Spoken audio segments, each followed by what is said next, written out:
have any time for any gossip now. Eh? Yes.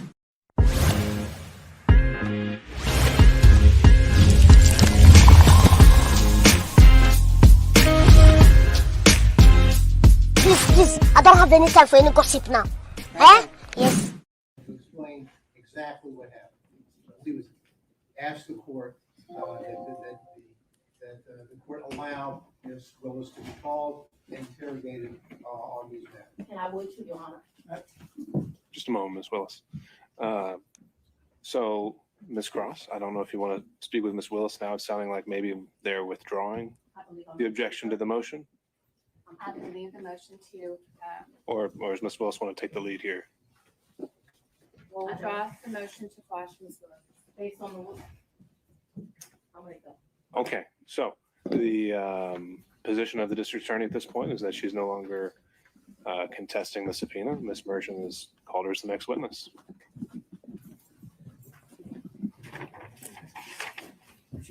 I would ask, I need 3 documents in front of me, and they're the 3 filings of Ms. Merchant.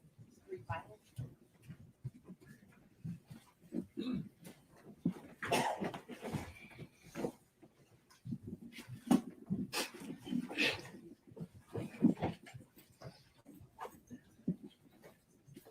Does anyone have the 3 filings of Ms. Merchant? Does the court have the 3 filings of Ms. Merchant?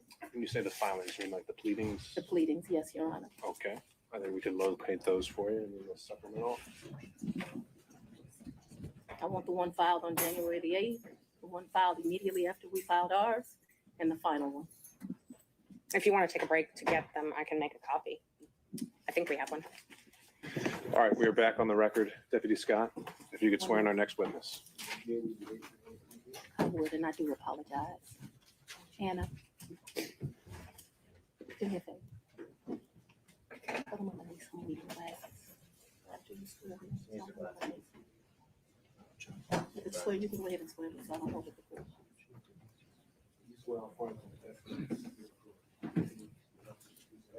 Yes, Chelsea. District Attorney Fani, Fani. Last name is Willis. Ms. Willis, how did you know to come into the courtroom right then? There were people, I was pacing in my office, Okay. and I heard someone yell, "His testimony is done." It only made sense to me that I would be your next witness. And I've been very anxious to have this conversation with you today. So I ran to the courtroom. So as soon as you heard that Mr. Wade was done testifying, that's when you just assumed you would be the next witness? It only makes sense. Did you listen to any of the testimony? I've been in my office pacing, ma'am. Did you listen to any of the arguments? I did hear the arguments this morning. It's ridiculous to me that you lied on Monday, and yet here we still are. And I did listen to that argument. All right, so that was it, just the argument, no testimony. Right, I listened to the argument this morning where Adam Abadi, I thought, did an excellent job pointing out how dishonest you were with the court on Monday. And I'm actually surprised that the hearing continued, but since it did, here I am. Great. So let's just talk about what you did in preparation for today. Did you meet with Mr. Wade at all? Once the motion was filed, did you meet with Mr. Wade and talk to him about the motion that I filed to disqualify you? On this first January motion? Yes. I don't know if you could say talked about. I probably had some choice words about some of the things that you said that were dishonest within this motion. So I don't know that it was a conversation. As you know, Mr. Wade is a Southern gentleman, me not so much.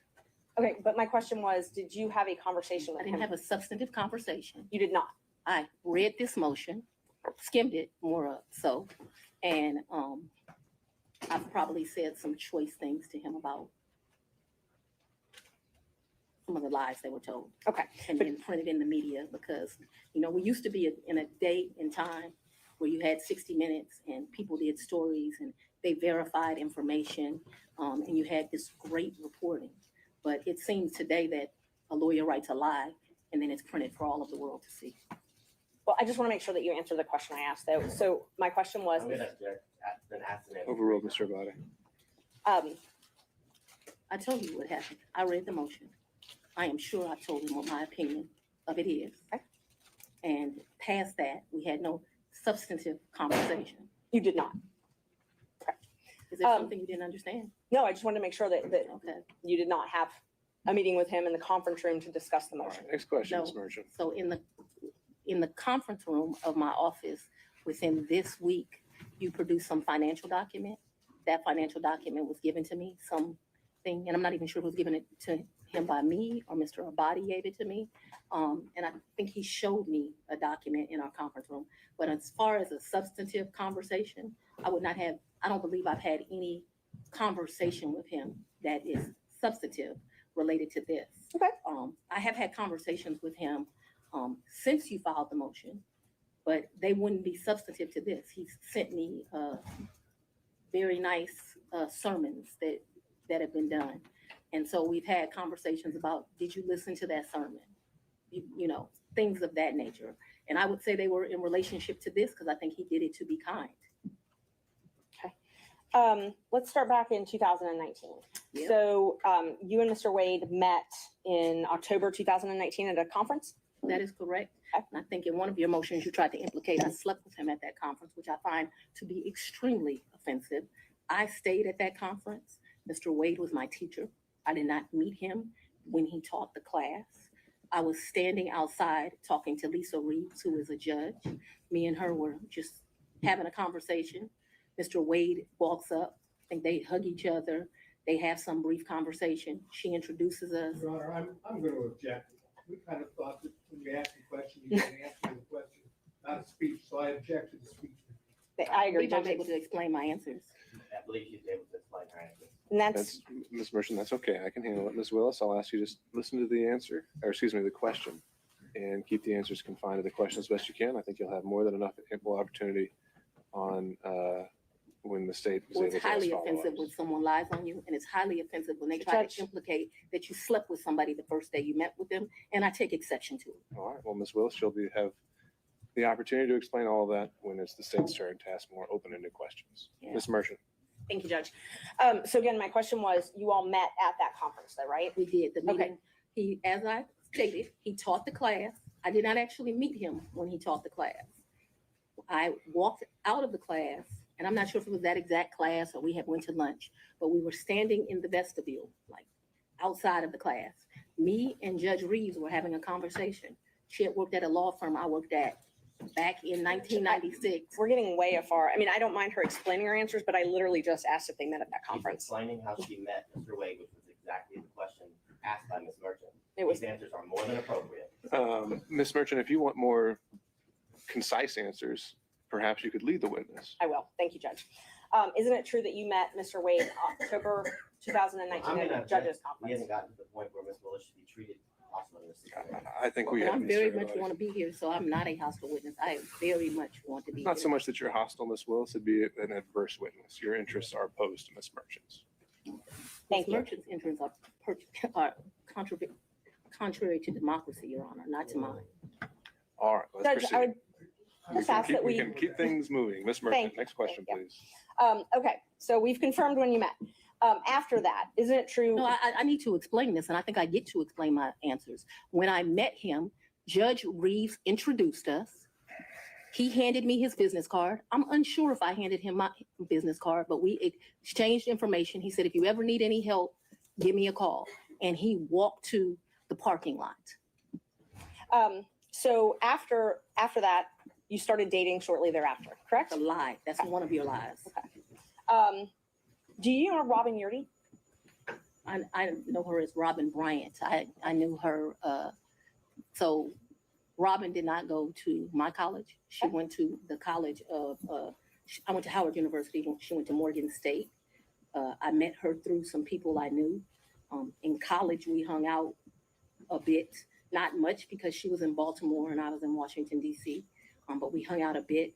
After college, I lost contact with her. I probably didn't see Robin again until maybe 7 or 8 years ago, a chance meeting here in Atlanta, but we did not have a consistent relationship from when I left college and came to Emory Law School here in Atlanta.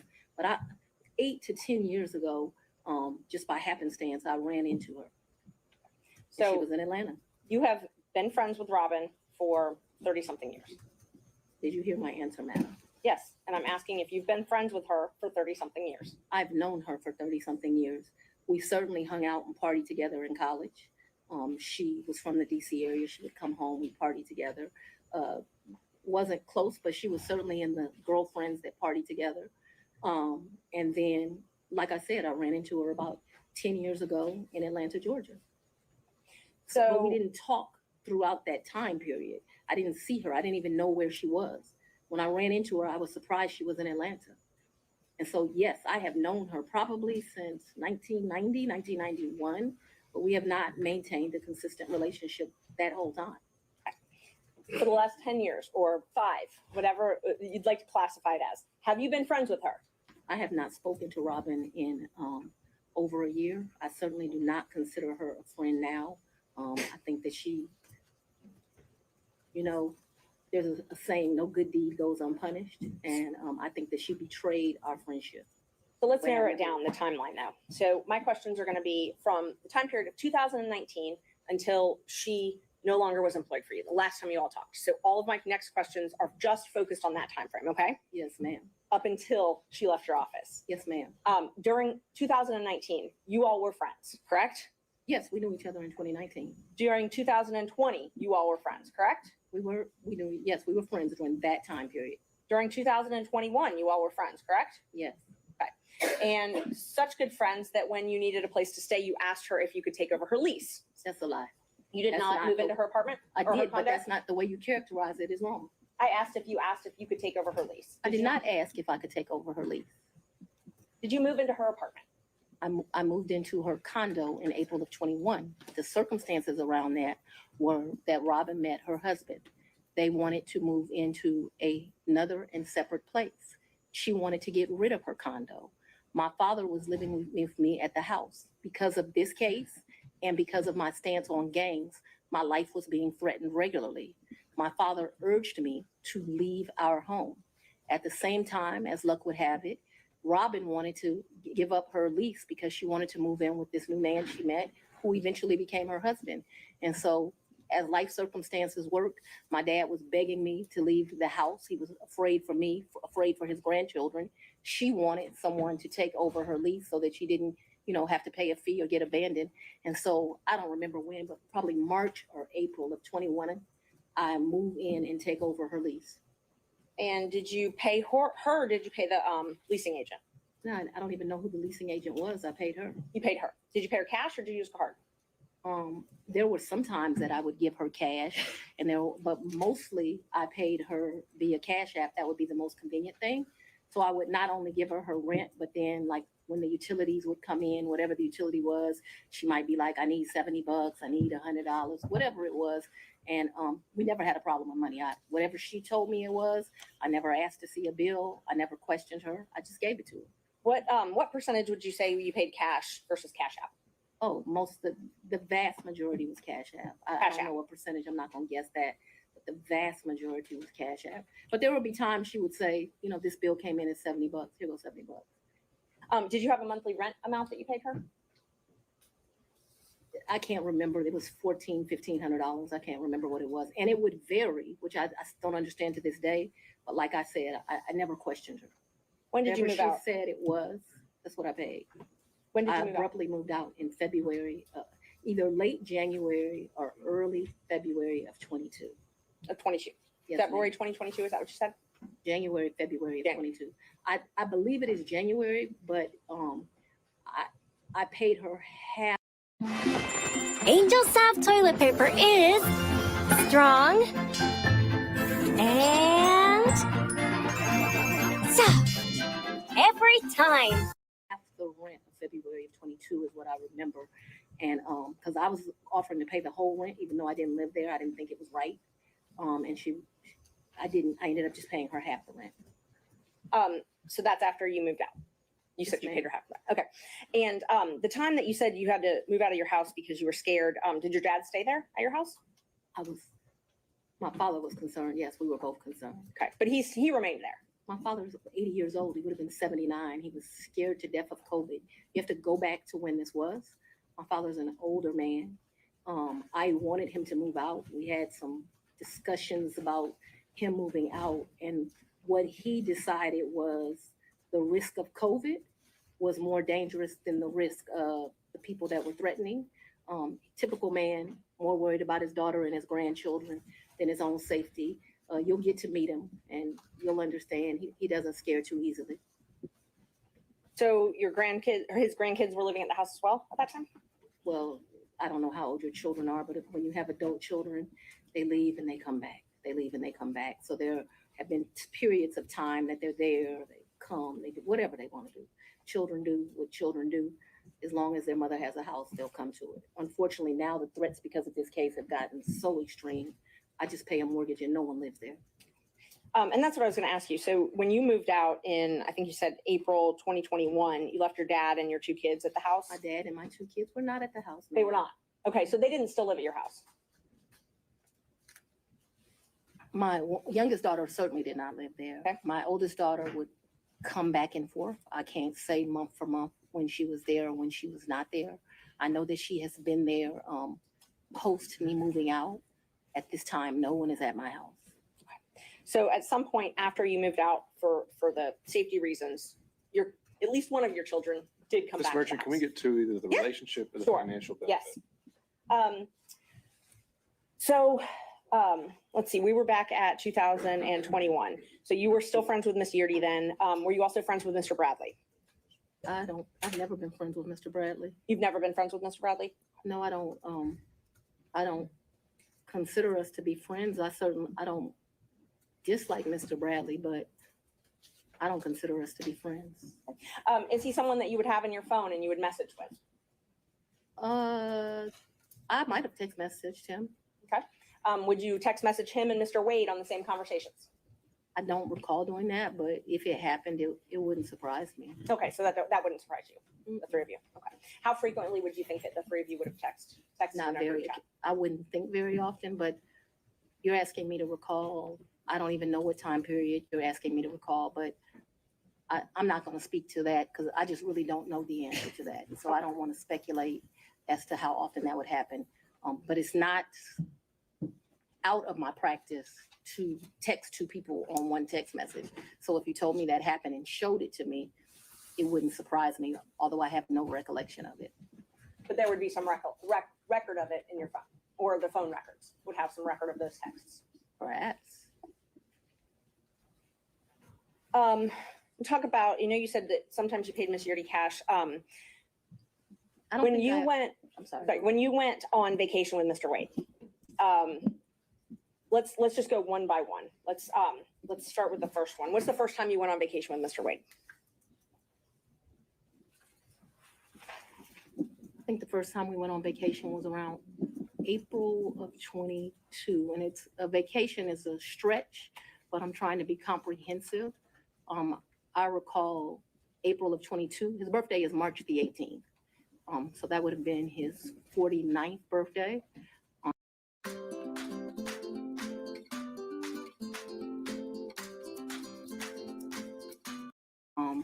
I took him to like Tennessee for the day. I think we went to a museum. I think we might have stayed the night. I'm not sure. But I mean, Tennessee's kind of hard to call a vacation, but I just am trying to be inclusive. And it, like I said, I know it wasn't more than a day. So you didn't spend the night? I think that we did. That's what I'm telling you. I think that there's a possibility that we stayed that night in April of 22. Who paid for the hotel? I think I did. It was his birthday. And would you have used a credit card? Probably maybe a debit.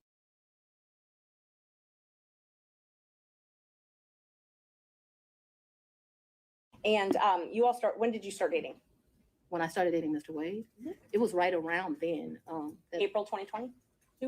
22. Yes, 2022. it was around then. I don't know, like, it's not like when you're in grade school and you send a little letter and it says, will you be my girlfriend, and you check it. I don't know the day that we started seeing each other, but it was early 22 is my recollection. Okay, early 22. And you all went to Florida on vacation as well? I don't recall going to Florida on vacation with him. You never went to Florida with Mr. Wade?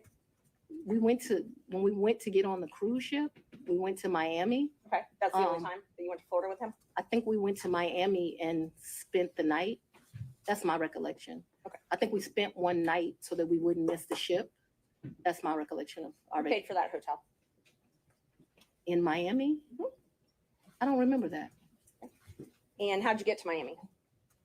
We would have flown. And we've done that, so that I'm clear. We've done that twice. I think one time we stayed, and I honestly can't tell you, did we stay when the ship left or did we stay when the ship came back? I also can't tell you, so there's 2 cruises out of Miami. There's one that's in that October time period that was with his mom. And then there was another that was a New Year's Eve trip. I know I paid for the New Year's Eve trip because the tickets were $697 each. And I thought this is ridiculous that the tickets are $700 to go to Miami. But when you travel during New Year's Eve, you know, they get you. So let's just back up and talk about the first time that you went to Florida with Mr. Wade. That was the time that you said you stayed in Miami at the hotel the first night? That's the time I told you, I am not sure. So I'm not sure of 2 things. So I want to make sure that my testimony is clear. I'm not sure if we stayed in Miami on the October trip. I'm not sure if we stayed in Miami on the December trip. I just can't remember that. And I also don't remember, so that the record is clear, I don't remember if the necessity was as we got on the ship or we got off the ship. But I do remember there was a night spent in Miami because either whatever, I don't remember. But I think that there was a night spent in Miami. That cruise is the one that you took in October, right? Ma'am, if you have something to refresh my recollection, I'm intentionally trying to not be difficult with you, but I don't want to make up something. Right. I know that on one of those 2 trips, we stayed in Miami. I am not sure right now. You're asking me about. Oh, I'm sorry, you misunderstood. I was not asking you which night you stayed in Miami. I'm asking if you took a cruise in October 2022 with Mr. Wade Yes, and his mom. and his mother. That's what I was asking. Yes, Is that the first time you met his mother? yes. It was on that cruise, and that was Royal Caribbean, I believe? I honestly don't remember what ship. I know we've taken 2 cruises. I don't know what the ships were. But he paid for the flight and the cruise on Royal Caribbean that time. So yes, he paid. He is the original one that does it. He has something called, Mr. Wade is a world traveler. I'm not as versed as him. He's been to 6 of the 7 continents. And so he has both a personal travel agent and he also has a cruise travel agent. I don't know anything about either of those kind of travel agents. So he is the one that would book the travel, but we need to be clear when we're talking about just because he booked it doesn't mean, like, I don't consider him having taken me anyplace. Let me just be honest. The only one that's ever taken somebody someplace is for his 50th birthday. I consider that I took him to Belize. And I took him to Belize because, I don't want to discuss his personal business, but I'm happy Mr. Wade is still here with us. And I did 50 big, very big. So still on that October Royal Caribbean cruise, even though he had a travel Ma'am. agent, I'm sorry? If you do me a favor, I don't know what cruise ship, what time. So if you'll help me and say October cruise with mama or the New Year's Eve trip with his sisters, I'll be able to, we No can problem. communicate. I just don't know what ship. October cruise with mama, that's what I'm talking about. Yeah. He paid for the cruise and the flights for that trip. So he called his cruise agent and he booked that through them because he has a cruise agent. Right. He also has a regular agent. I don't know the cruise agent's name. So I wasn't asking about his travel agent, I was just Well, asking but if I'm he trying to- paid for those. He did not though. Okay. Because the reason I consider that he did not is I gave him his money back. And I was about So to ask that, but initially he paid for that. Yeah, he called his cruise agent. Like, I think they have his card on record. They do whatever. So initially he paid for the cruise and the flight to Miami and the Royal Caribbean cruise. And my understanding of that October cruise is like, it was a package the lady did for him. And I'll get to the reimbursements and all that. I'm just trying to confirm he paid for the flight and the cruise in October. And I think that when you say things that way, I want this record to be Initially. abundantly clear that he calls his travel agent, he calls his cruise agent. They do whatever he tells them. He's like on a first name basis with these people. They do it. And then he tells me how much it is and I give him the money back. I don't, just like you're asking me about the money with Robin, I don't do my friends like that. So if you tell me it's a G, then you're gonna get $1,000. Whatever it is, I didn't ever make him produce receipts to me. Whatever he told me it was, I gave him his money back. Isn't it true that he paid for the cruise and the flight on his credit card? I'm not asking about reimbursement or after. He used his credit card to buy the cruise and buy the flight, correct? I have no idea how he paid for it, Okay. if it's a credit card, if it's a debit card, but certainly he called his cruise agent. You know, like how many people have a cruise agent? He calls his cruise agent, tells them where they want to go. They tell him what's booked. You have to remember, he paid for that initial was me, him, and his mother. And then after that cruise, you all flew to Aruba and spent a couple days in a hotel there, correct? Right, and his mother was not happy He that we left her initially paid behind for that. He initially paid for that. for Aruba. Yes, ma'am. So let's talk about both of those. I know he initially paid for it. Did you pay him back? For the cruise and for Aruba, yeah, I gave him his money before we ever went on that trip. You gave him cash before you ever went on the trip? Mm-hmm. And so when One thing Purdue Global has helped me with is having the flexibility to go to school full time as well as work full time. you got cash to pay him back on these trips, would you go to the ATM? No, lady. You would not go to the ATM? No. Okay. So Fulton County pays you direct deposit, I assume? Yes, Fulton Okay. County and the state of Georgia both pay me direct deposits. Okay. So the cash that you would pay him, you wouldn't get it out of the bank. I have money in my house. You have money in your house. So it was just money that was there. When you meet my father, he's going to tell you as a woman, you should always have, which I don't have, so let's don't tell him that. You should have at least 6 months in cash at your house at all times. Now, I don't know why this old black man feels like that, but he does. When we were growing up, my daddy had 3 safes in the house. So my father's bought me a lockbox, and I always keep cash in the house. Now, I don't do it to the degree that my father would do it, so he would probably be ashamed with me, but I always have cash at the house. That has been, I don't know, all my life. If you're a woman and you go on a date with a man, you better have $200 in your pocket. So if that man acts up, you can go where you want to go. So I keep cash in my house, and I don't keep cash as good in my purse like I used to. I don't go on many dates, but when you go on a date, you should have cash in your pocket. So my question was, where did that cash originally come from? If it I had didn't cash come out of the for- bank? Cash is fungible. We've had cash for years in my house. So for me to tell you the source of when it comes from, when you go to Publix and you buy something, you get $50, you throw it in there. It's been my whole life. When I took out a large amount of money on my first campaign, I kept some of the cash of that. Like, to tell you, I just have cash in my house. I don't have as much today as I would normally have, but I'm building back up now. So you just put money in. It's a very good practice. I would advise it to all women. So you can't identify when you came into this cash or where the cash came from? I didn't say I couldn't identify it. No, nobody gives me anything. I am sure that the source of the money is always the work, sweat, and tears of me. What you asked me for is, when did the money go in there? What I am trying to tell you is, so I got divorced in 2005 from my husband. And No. It's important. You said, where did the money come from? And I need to tell you where the money came from. And so for many, many years, I have kept money in my house. That money in my worst days has probably only been $500 or $1,000. At my best days, I probably had $15,000 in my house of cash. At all times, there's going to be cash in my house or wherever I'm laying my head. the money that you paid Mr. Wade, the cash in October of 2022, you do not know where that money came from. I do know where it came from. It came from my sweat and tears.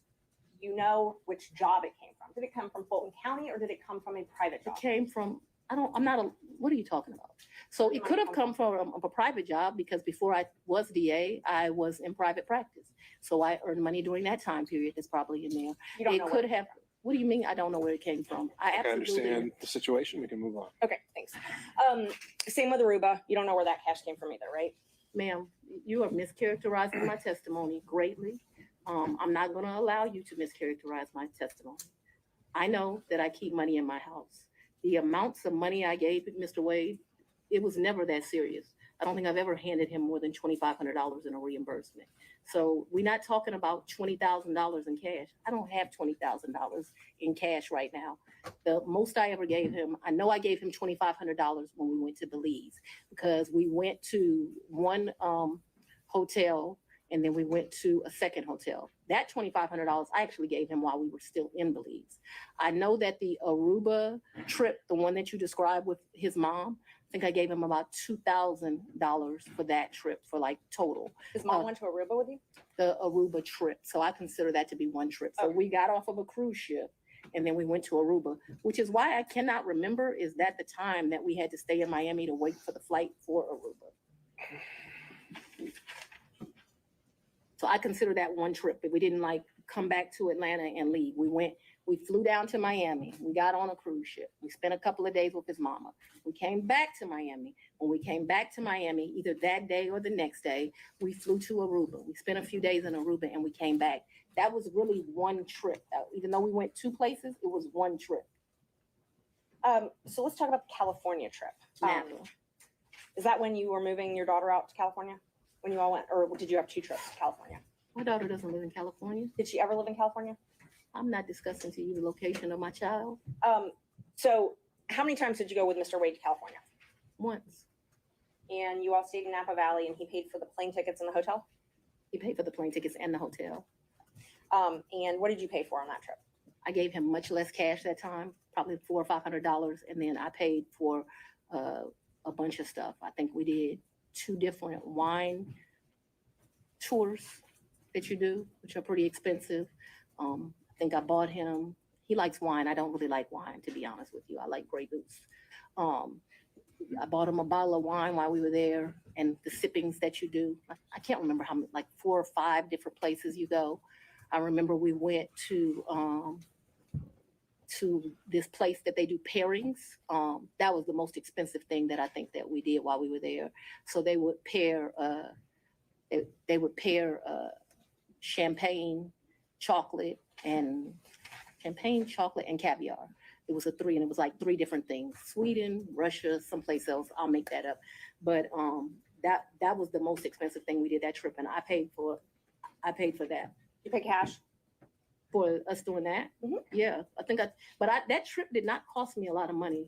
Are you sick of having issues with your webinars, wasting tons of time on troubleshooting with attendees? If so, you need StreamYard On Air. Hey, it's Dana from StreamYard. I'm so excited to announce the launch of StreamYard On Air. StreamYard On Air is a live webinar platform. You can host a webinar, an event, or It took like $750 in cash on me because we weren't gone very long. I was just, And then I'd only asked if you paid in cash. I don't need to know the.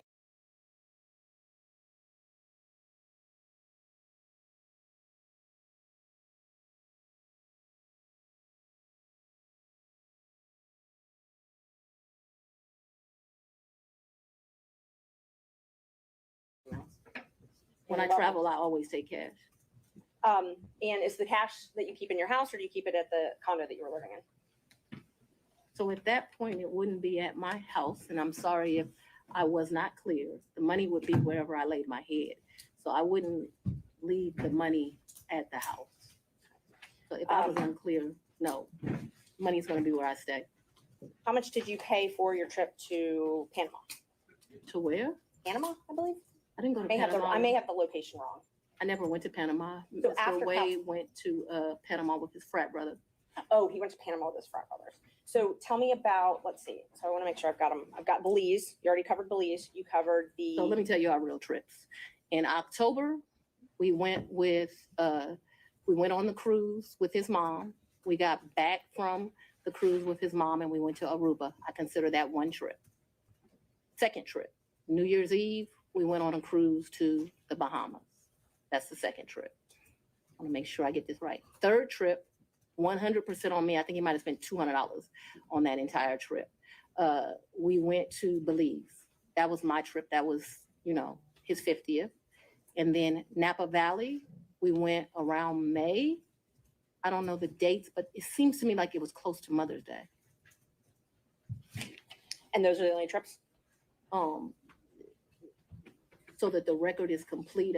I can remember one time driving to, where were we? South Carolina, and we met my sister for lunch with her man. When was that? I don't know, but we didn't stay the night there. But I guess people would consider that a trip if you drive somewhere and you come back. That was insane because it was like 5 hours to drive. We ate lunch and we drove right back. I can remember driving to some little town in Georgia. I don't even know where I was. I had never been there before or after. There's some boat you can get on over to, and there's like a slave thing, if that gives anyone any reference. We didn't do that. I remember doing that. I remember driving one time to Charlotte. We had lunch with one of my very close girlfriends. And again, we drove to Charlotte, met my girlfriend for lunch, and drove right back. So that's a trip. We didn't stay the night there, but I just want to be complete in my testimony. We drove someplace, had lunch, drove back. I don't remember another driving someplace distant for lunch and coming back to Charlotte to see a girlfriend, to meet my sister in South Carolina. We went by ourselves when I told you about that remote place in Georgia. We could have driven someplace else and had lunch and came back, but that's all that comes to my recollection right now. There could have been another place we drove and had lunch. My security team was very clear to me. I'm not to be out and about in Atlanta without them. And so for me to do something just very normal that a normal person would get to do, if they weren't prosecuting this case, I got to drive 4 hours to do it. And that's what I was going to ask you. Your security detail, did they take you to and from your house? They take, well, so I haven't been able to enjoy my home. Condo, I'm sorry. Since And March of where you lay your head? Did they take you to and from where you lay your head? 99% of the time. Would they take Mr. Wade to and from wherever you laid your head? That has never in the history of ever happened, ever, okay? Your security team has never taken him? From my house? That's a lie. I'm That's asking another, if they've ever taken him anywhere. and I'm telling you that that's never happened. So your security team has never taken My Mr. Wade anywhere? security team has never taken Mr. Wade from any place where I have lived and brought him here. Never, not once, not ever. Have they ever taken the two of you together? To where? Anywhere. We've left this building and gone to lunch, but I go to lunch so rarely that is a very rare occasion. I am sure, and let me be clear, it wouldn't just be Mr. Wade. So I'm sure my security team has taken me to lunch. Probably been a time I've left here 7 o'clock, gone to get something to eat. And I don't even know that they would have taken him or if he would have driven himself, but they've taken me to do that. But we're talking very few, very far in between. Most days I don't even eat lunch. And when I do, it's because my assistant has heated up some bag, something, and I eat through meetings and eat in my office. It's not a practice of mine to go to lunch. During the time period that you were dating, would your security team ever take you two together anywhere? No. Never. If there was a lunch that occurred that I just described, if there was a meal that occurred that I just described, anything outside of that, and it needs to be very clear.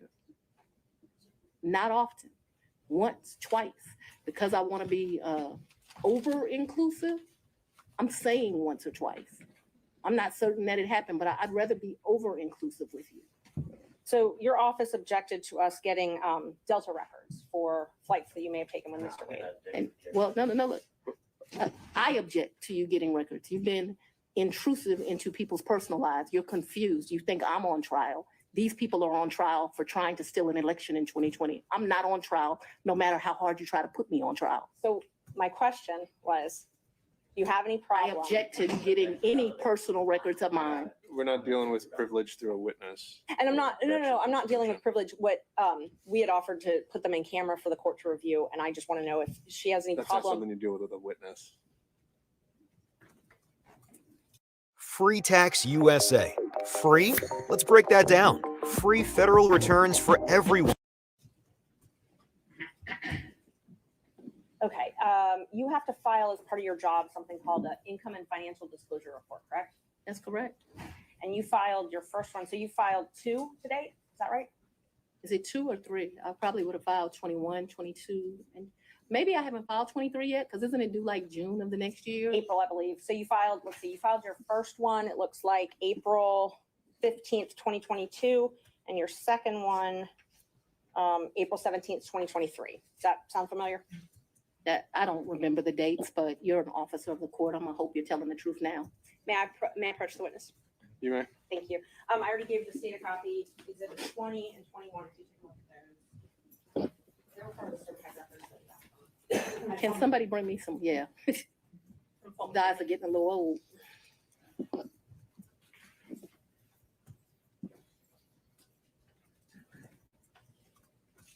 Yes. Okay, Yes, so ma'am. those are the ones that you filed. This looks like me for sure. Yes, ma'am. Yes, ma'am. Judge, we'd move to admit 20 and 21. I think you need to delineate which one's which 20 one's which. is 2021, so it accounts for the time period, Your Honor, January the 1st, 21 through December the 31st, 2021. That is Defendant's Exhibit 20. Defendant's Exhibit 2021, it accounts for the time period, January the 1st, 2022 through December the 1st of 2022. All right. Any objection to exhibits 20 and 21 Nope, No, sorry. from other counsel? Admitted without objection. When did your personal relationship with Mr. Wade end? Our personal relationship ended in this year. So let's be very clear so that we don't mix words. I don't want to mix words in here. Mr. Wade is my friend right now. Mr. Wade, I would say, has been my friend since 2020. I think he started out as like a mentor and a professional colleague. He became my friend and somebody that I really respected. I feel very indebted to Mr. Wade for taking on the task of this job. And he is certainly my friend and one of the people that I respect the most. So if you ask about a personal relationship, I consider myself to have a personal relationship right now, Mr. Wade. I consider myself to have a personal relationship with Anna Cross. I consider myself to have a personal relationship with Mr. Abadi. I consider myself to have a personal relationship with Andrew Evans. Okay, let me And just so clarify that. I before we have a go. personal relationship with him as we speak right now. A romantic I don't think that's what you're asking. I think that's what romantic you're asking. relationship. When did your romantic relationship with Mr. Wade end? My- Did it end? Me and Mr. Wade, we are good friends. My respect for him has grown over these 7 weeks of attacks. We are very good friends. I think, but for these attacks, it would have been a friendship that as life goes, he would have stopped having. I think that you have cemented that we'll be friends to the day we die. Right. That Could let's. we just have an answer to the question? I can handle Mr. Seda. Let's have it. She asked about a personal relationship. She asked when the romantic relationship ended. That's the question. It's sometime in, I'd say late summer of 2023. So I don't believe me and, this is what you're really asking about. This is the salaciousness of all of this, right? No, I'm just when asking you're about your re- romantic relationship, when you stopped dating. I Asking. I think that me and Mr. Wade, so he's a man, he probably would say June or July. I would say we had a tough conversation in August. And so that men in relationships at the end of physical intimacy, women in relationships when that tough conversation takes place. And where, when did he come to, I guess, the condo? I'm not sure what you called it, condo apartment. Would he come and stay at that condo or visit you there? I'm sorry, visit you there. What condo, what apartment? I want to be clear. So not your house. I know you classified one as house and one as condo. So I'm trying to use those terms. So but there's been more, see, what you don't understand is because of this case, I got to move. And so I Ms. need Merchant, if you to, could ask a more precise Yes. question. please give me the time period. that we're Mr. talking Wade about. visits you at the place you laid your head. When? Has he ever visited you at the place you laid your head? So let's be clear, because you lied in this, let me tell you which one you lied in, right here. I think you lied right here. No, I'm gonna- No, this is the truth. Judge, And this it is a lie. It We're is gonna- a lie. Ms. Willis? You see. Mr. Seda, thank you. We're going to take 5 minutes. Be back in 5.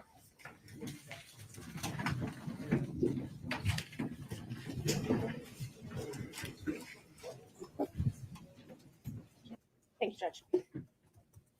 How often did Mr. Wade visit you at a place where you were living between 2019 and 2021? So you want to start with the lie that he lived with me in South Fulton in 2019, a home he's never been to? That's one lie you told in your Judge, document. I- No, Judge, I didn't ask her about that. Ms. Merchant, I want you to ask a very precise question. I think she's saying and answering that he did not live with her. So why don't we break that up into smaller Ever. parts? And I didn't ask about living. But you put in your, while we're talking about professionalism, no, while we're talking about professionalism, she put in 3 different documents. Well, He she'll lived have with me full opportunity to respond. In and 2000, filed that with the court. in professionally. 2019, He's never been to South Fulton. In 2019, I lived in South Fulton. He has never been to my residence in 2019, ever, not once. in 2020? 2019, he's never been to your residence, any place. I lived in my home in South Fulton before I started getting the threats that were here, a house I paid for with my own sweat and tears. I'm no longer able to live there. But in 2019, I did. And in the 2 months of 2019 that I knew Mr. Wade, 3 months, the beginning of October, all of November, and all of December, Mr. Wade never came to my house in South Fulton. Let me help you out. I lived there in 2020. He never came to my house in 2020, let alone live with me, as you put falsely in these documents. In the first 3 months of 2021, when I could still enjoy my home, Mr. Wade never came to South Fulton, and it is certainly a lie that he lived with me. So in 2020, so you said 2019, 2020, did Mr. Wade ever visit you at a place that you He resided? has never been to my home in South Fulton. 2020 was before I knew that a phone.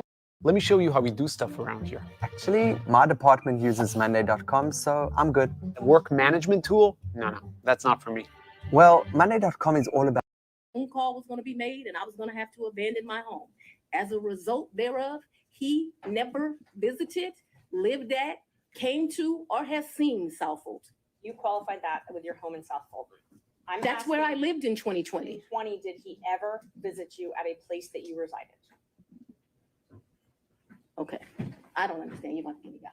In 2020, I she's- lived in South Fulton. Okay. That's the only place I lived in South Fulton. That's before I had to abandon my home, Judge. All right. And at my Well, home I in think we're gonna South clarify Fulton, this. We'll break it down. he never came there, okay? So if you don't Yes, come Willis. someplace, you can't live there. Ms. Willis, I'm gonna have to caution you. That's gonna be the first time I have to caution you. We have to listen to the questions as asked. And if this happens again and again, I'm gonna have no choice but to strike your testimony. So we need to break this down. Ms. Merchant's question, I believe, was asking whether you lived anywhere other than South Fulton. I did not live anywhere but South Fulton, Georgia in 2020. That is before I began my prosecution of this case, and it was my plan to only live there. Did Mr. Wade ever visit you at the condo that you leased from Miss Yurdy? He visited that condo, yes. He did. Yes. Did he ever spend the night at that condo? No. Just visited. Yeah, but he did visit for sure. Did you ever go out to eat together, other than the lunches you talked about, In during 2020? 2019 or 2020? I would think that we probably went to lunch, but it wouldn't have been, let me think, 2019. I'm going to say, I don't know. I'm going to say we probably broke bread someplace in 2019. I don't remember it, but it seems like we would have broke bread sometime in 2019. So I'm going to say yes, although I have no recollection. But it seems to me like I go out to eat and drink with pretty much everyone. So I'm going to say yes. So outside of the vacations that we've already talked about, did you ever go out to dinner with Mr. Wade? I mentioned to you that I'm gonna object as to what time period. Like we're asking very vague questions. I thought we were treating the witness as hostile under 611. We're no longer doing that. So we're gonna go back and forth. We need to be more specific with our questions if we're gonna treat her as hostile. All right, Ms. Merchant, it's not so much. I think you can elect between leading and open-ended questions, but I think we are still wondering about, and I think we need to get back on track of focusing on the financial benefit or the relationship. And my next question about if you did go out to dinner, who paid when you went out to dinner? He paid, I paid. You both paid. Okay, so let me be real clear. We didn't say, oh, the bill is $102. You give $51, I'll give $51. I don't operate like that with my girlfriends. I don't operate like that with anyone. He caught the bill, I caught the bill, whomever. Did you ever pay him through Cash App? No. You only ever paid him through cash? What? Yes. What we're talking about, I'm very confused You've now. never Like, given Mr. Wade money through Cash App. no, The only money you've ever given him outside of a contract is cash. I didn't give him money in a contract, so that was cute. But I didn't give him money outside in a contract. What happened? No, we're gonna answer it since you said it. He worked. He worked more hours than he was paid, and the county paid him for the work that he did. So don't be cute with me and then think that you're not going to get an answer. And I will ask you about the contract in a minute. I asked you about cash. Did you ever pay him anything? And I'm trying to qualify my questions. I'm not talking about the contract with Fulton County that was paid. I'm not talking about that. I'm talking about outside of that. Did you ever pay him anything other than cash? I've only given cash a few times in the course of what we're talking about. So you've If never we used would your go to credit card? dinner, Let her finish her answer. if we would go to dinner, I wouldn't give him cash because he paid for dinner or I paid for dinner. I've given him cash only a few times in life, probably 4. Okay. Probably the most money I've ever handed him is $2,500. The least amount of money I've handed him, probably between $500 and $1,000. You never wrote him a check? Ma'am, I don't have checks. So you have no proof of any reimbursement for any of these things because it was all cash, right? The testimony of one witness is enough to prove a fact. So my Are you question was, telling do me you that have I'm any lying to you? proof? Is that what you're intimating right here? I'm asking if you have any proof that you paid him any I of mean, these the monies. proof is what I just told you. You have no written proof. Is that correct? So I have some, probably some transactions like in Belize. I probably spent $500 on my card in Belize. I spent 800, I can't remember, $900 on each of our tickets to go to Belize. I did the $700. I probably got some minor expenses in Aruba that would be on a card. But for the most part, for those trips, other than, so the 2 cruises, I gave him money for those before we ever left. Because they were pre-booked. Let me answer. Well, the question was if you had any written proof. And so I've answered you that I've had written we proof. can move for to the next question. If you've answered if you had any written proof, and that was my question. I want to make sure that we're clear that for the 2 cruises. Judge, and that's I the asked if cruise she gave plus him written Aruba. proof. We're not going to talk over each other. Ms. Merchant, she answered your question, so we can ask the next question. Ms. Willis, Ms. Cross will have plenty of opportunities to let you clarify your answers when it's her turn. Thank you, Judge. Knowing your role as district attorney, you know that public funds are scrutinized and money is scrutinized and things like that. You And understand. I've never, I'm sorry, go ahead. You understand you're under a microscope. You have reporting requirements, all of those types of things. You have no record other than your testimony of the money that you've given Mr. Wade. You've already asked that question. Let's keep going. When you took office, you had a tax lien of $4,600. Did you pay that with cash when you made that tax lien whole? I probably paid through however you pay. Okay. So, but you were saying that you had amounts of cash. You still had that lien in 2022 when you were dating Wade and going on these trips. So the cash that you gave him, that could have been used to pay this tax lien off? You gonna tell me how to pay my I'm bills? gonna object. This is not relevant as it relates to why we're here today. Ms. Merchant, are you trying to establish that she was insolvent in some way? I definitely was trying to establish that she did not have these mass amounts of cash that she's talking about. Yes. All right.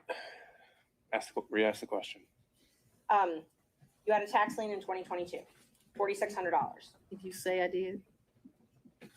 And you did not use this cash that you had to reimburse Mr. Wade to pay that off, correct? No. I went shopping too when I didn't pay it off.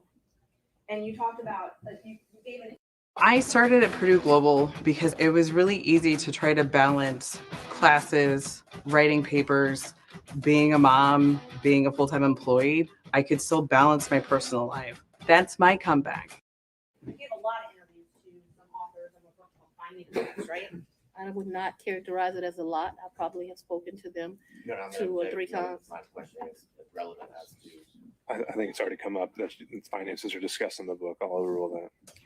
Thank you. Ms. Wilson, you can continue your answer. What came up with Mr. Wade as it relates to hearsay statements that he was asked about in relation to what Ms. Willis may or may not have said in relation to an author. So it's not relevant to the testimony that's occurring in think Ms. Merchant has said that inside the book, she also makes a statement as to her own finances, and that's at issue. So you gave interviews to the authors of this book, correct? Once or twice. Okay. And Three times, just to be comprehensive. I don't know if it was 3 times, 2 or 3 times, I think. you were quoted in the book, and I will give you a chance to say if this is a misquote. You were quoted, when they asked you about if you wanted to run for office for DA, you were quoted, "I really don't want to be financially effed up again." Do you remember saying that? So what that refers to, My question first is if you remember saying that. I remember saying something similar to that, but I would like to be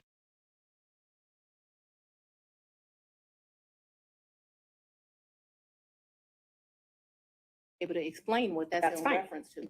That's not in reference to anything else. It was a huge sacrifice to be district attorney in Fulton County, huge. I was doing just fine. I had a municipal court judgeship that was paying me $100-something thousand a year, and like you got to show up twice a week. Easiest thing I've ever done in life. I also had private clients that were paying me to represent them, so I was able to have a law practice and that. Raising 2 daughters by myself, there were times in life where things were hard, and so I was telling people, I don't really run for DA. I don't want to run for DA. I'm in a good position right now. I got this easy job that I enjoy, being the chief judge of the city of South Fulton. I'm making money at the law firm, and I'm not sure that I want to make this sacrifice. And why does it always have to be me? Eventually, I prayed. I think that I was the appropriate person. I think that I did that. So when you're referring to that, what I'm saying is, why should I make a sacrifice again? And what I was not talking about is being district attorney. Once you get elected district attorney, you're in a fine financial position. I make over $200,000 a year. What I was talking about is I ran for judge. When I ran for judge, I took $50,000 of my personal money out of my retirement, and that money ended up being lost.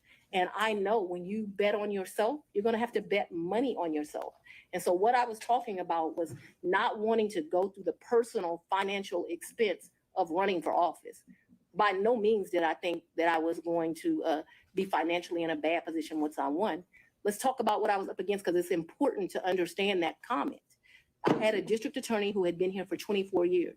People, no, it's very relevant as to what my mindset was about this. So I'm trying to answer your question. So what I was saying is Tailored solely to finance. Right, but it is about my finances. If I didn't, nobody put me in this seat. So I had already run for office once. I had spent $50,000 of my own money running, and it was vamoose, nothing. And so when I'm talking to those offers, I'm talking about the contemplation of the sacrifice of the run, not the sacrifice of once you become DA. The odds were against me. I was likely going to lose the election based on who I was running against. So that needs to be in the appropriate context. Isn't it true that the authors also wrote, and you can dispute this if you'd like, that you were broke after that race? The 2018 race. Yes. Yeah, that was a hard race. I wasn't broke like I didn't have any. So broke is relative to depending where you are, but that hurt to lose that $50,000. So I'm sure my mental mindset was like, I just gave $50,000 away. Right. So they characterized it from their conversations with you that you were broke, you had poured your own money into the campaign, and you weren't able to pay your own bills because of your clients couldn't pay their bills to you, and you had a paltry array of family and asset forfeiture cases. It says you were trying to make it month to month. Is that an accurate depiction of your financial situation at that point? I would want to read that, but I don't remember clients not being able to pay their bills. Or may I approach, Judge? You can. You may. Page 13. I have not read this book.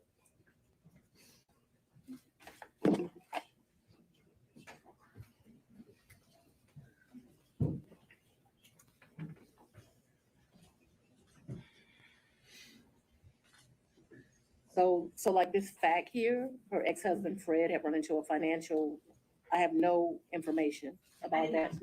I just asked about what they represent from their interviews with you, that you were broke and that you had clients that weren't able to pay their bills. Can you show me where that is? Because this is where you put the tab, so that's where I read. Broke, couldn't pay their bills. Yeah, that I'm sure I characterized myself as broke as leaving that $50,000. I don't know that I had her nascent law practice at paltry rep. Well, you just I didn't have, Ms. Merchant. I didn't attest, I thought I had a law practice. So this is not correct. I'm Okay. sure it's just, I didn't have any asset forfeiture cases. So I had one case where they had took one of my clients' money at the airport. I don't know if that's what they're. Recordings just got better. Hey, it's Dana from StreamYard. I'm so excited to announce that local recordings are now available on StreamYard.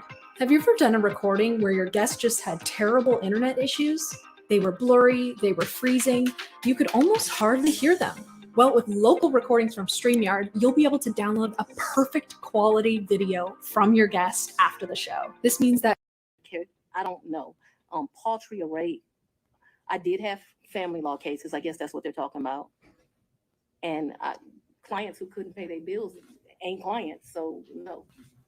So my question was just if this was a fair and accurate representation where it says you were trying to make it month to month at that time. No, I don't think that that is actually a fair and accurate representation, but I am certain that after the 2018 election, I'm still not really happy about having given up that $50,000. You know when you paid your tax lien? I don't. You don't? Do you know if you paid it?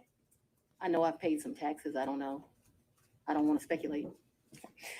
Did you tell anyone at Fulton County Board of County Commissioners about your relationship with Mr. Wade? No. Did you disclose your relationship to anybody at Fulton County?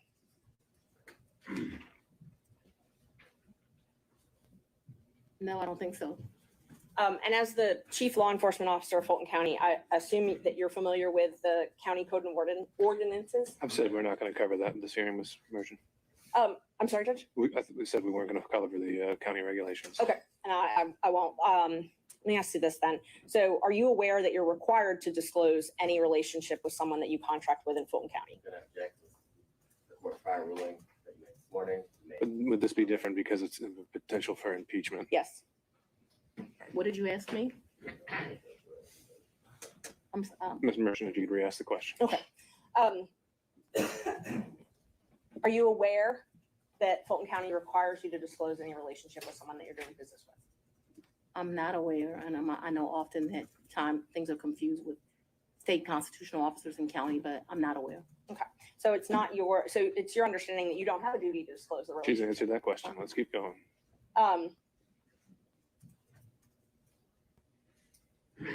Did you keep track of this cash that you paid him at all?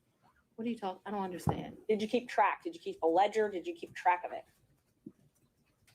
So I've only given him cash, as I mentioned, 3 or 4 times. There's no ledger. This is friends handing money off to each other. So the answer is no. I think you've already asked whether there was any written proof whatsoever, and she's Yes. answered that. Okay. So we've covered this. Let's move on.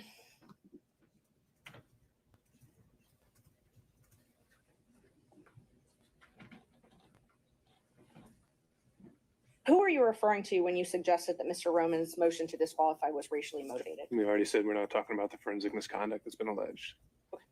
And And just so the record is clear, I don't believe I said that his motion was racially motivated, so I don't want that to stay there. I've never said his motion was racially motivated, so that should not be Melissa, true. I if think she it would wrote be that. best if we don't need to go down that road.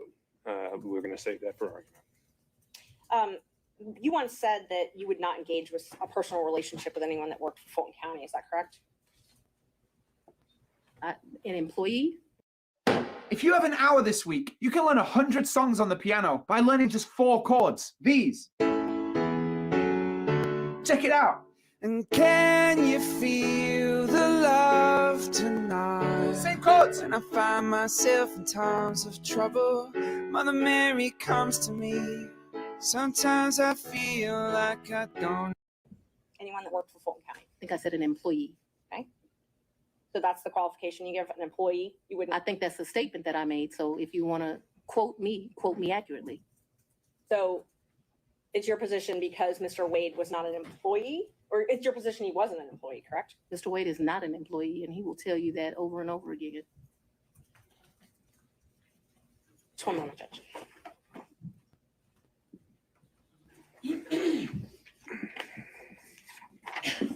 I'm sorry, the statement, just so I make sure I accurately quote you. What you said was you won't sleep with people who work under you. Do you not consider Mr. Wade working under you? I consider Mr. Wade to be an agent.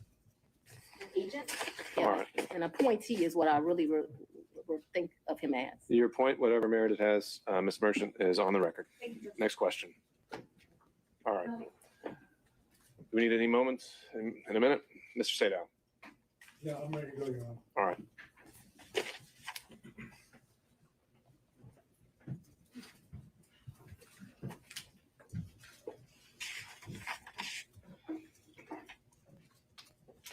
I'm going to try to ask you questions that you can actually answer without having to explain, okay? Yes, sir. My comprehension skills are pretty good, so we should do all right. We shall soon see. If I heard you correctly, you moved into what I will refer to as the Yurti condo in either March or April of 2021. Is that correct? Sometime between late February and April. Yes, I don't, just so we're clear. Yes, but in that time period, you're in the ballpark. We're in the ballpark. And is that Yurti condo, would you say that it is in Hapeville? It is in Hapeville, yes, sir. And you moved in there for safety reasons? My father, yes, I moved in there. We were concerned. My father was terribly concerned about me continuing to live at the house. And so they were clear. People came to my house at 5 o'clock in the morning about the police brutality cases, saying I was going to have a wake-up call. There were security threats due to gang cases, and there were concerns due to that was at the very beginning of this, looking into that. And so for all of those reasons and what was happening, my father wanted me out the house, and begrudgingly I left. Okay, so the answer to the question was yes for safety reasons, correct? Those were all of the things that caused the safety concerns. I'm sorry. I'm not questioning whether they are or are not safety concerns. I just asked that you moved into this condo, the RT condo, for safety reasons, right? Yes. Okay. At the time that you moved into the condo, be it from February to April of 2021, Yes. was your father still living in your house? Right, because my father. That's all I ask you. But I get to explain the answer, sir. I don't know if there's an explanation. If I ask you, was your father still living at your house? The answer is either he was or he wasn't. Yes, but you are going to get to argue at the end of this, as we both I'm know. not gonna argue And so anything. I I'm would gonna like to ask- be able to explain why. I'm gonna. And so, okay. yes, because my father is an older gentleman, he was worried about COVID and he stayed. Ms. Willis, I'm gonna have to say that's second time. Whenever we have to put a pause, you stop testifying, okay? You'll have a chance to explain yourself. The question was whether your father was not staying there at the time, and you're clarifying that in your answer as well. You can have a brief clarification, but it shouldn't be something that reaches well beyond the question. All right, Mr. Sadow, you can re-ask the question. We'll see where it takes us. Okay, thank you, Your Honor. Was your father still living in your house at the time you moved to what I would refer to as a Yurti condo? Yes, sir, he was, due to his concerns related to COVID. The safety concern was that there was potential danger at your house. Is that correct? Yes, my address had been exposed, so yes, there was concerns about potential danger at my house. Okay, so anyone staying at your house in the time period after you went to the Yurti condo was still in danger, correct? Yeah, well, no. I think you have to, it's your attorney, Ms. Willis. Sorry, Mr. Bott, your objection is speculation. Yes. To the question of Speculation. whether someone was still in danger at her condo. I can, Just let her answer the question. Or Mr. Sadow wants to rephrase. No, yeah, I'm not I sure. was able to I've got understand it. I've got the objection, and then I have, I'll withdraw the objection. We can move forward. Okay. So, and I remember the question, so I can answer it. but you can now that the objection's been withdrawn. Can you try to answer that question? Yes, There's still a safety concern I was. for people staying at the house. Yes, I was very concerned about my father still living at the house. However, if you have dealt with an older gentleman, he was not leaving the house, despite my urging him that I thought he should leave as well. He did not want to leave the house because he was particularly worried at his age about COVID.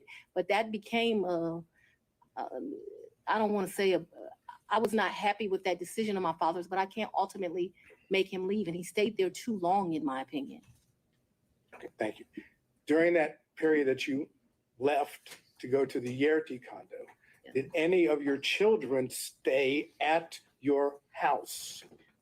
So I don't think that they were there at that point. Certainly my baby wasn't there. I'm talking about this entire period. We're talking about, if I remember correctly, and you'll correct me, I'm sure, you said that you stayed there at what I would call the Yerty condo until January of 2022, correct? Yes. Okay, so I'm asking you in that period, which would be February to April of 2021 until January of 22, did any of your children stay at your house?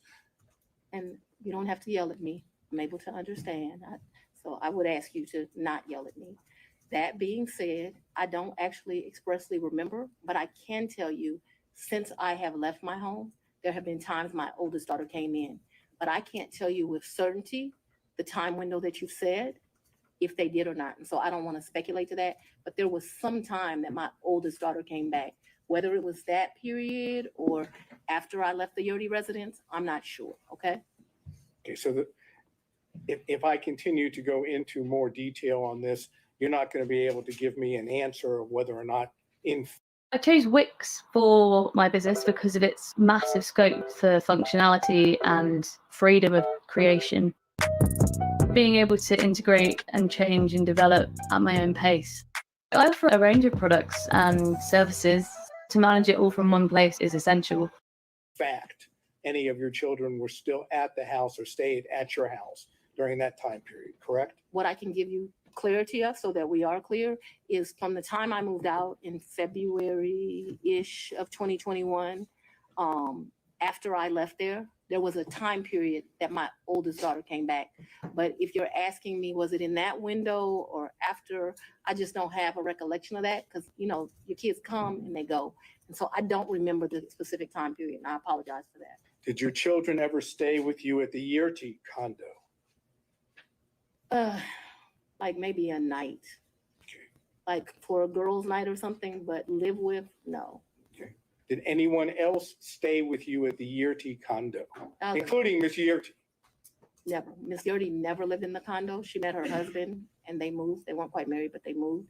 Nobody ever lived with me in the condo. That was my word was stayed, not lived. Stayed with you at the condo. I guess I don't understand the distinction, but no one ever, I think my baby's my oldest child. I think she spent one night with me, maybe my oldest and my youngest.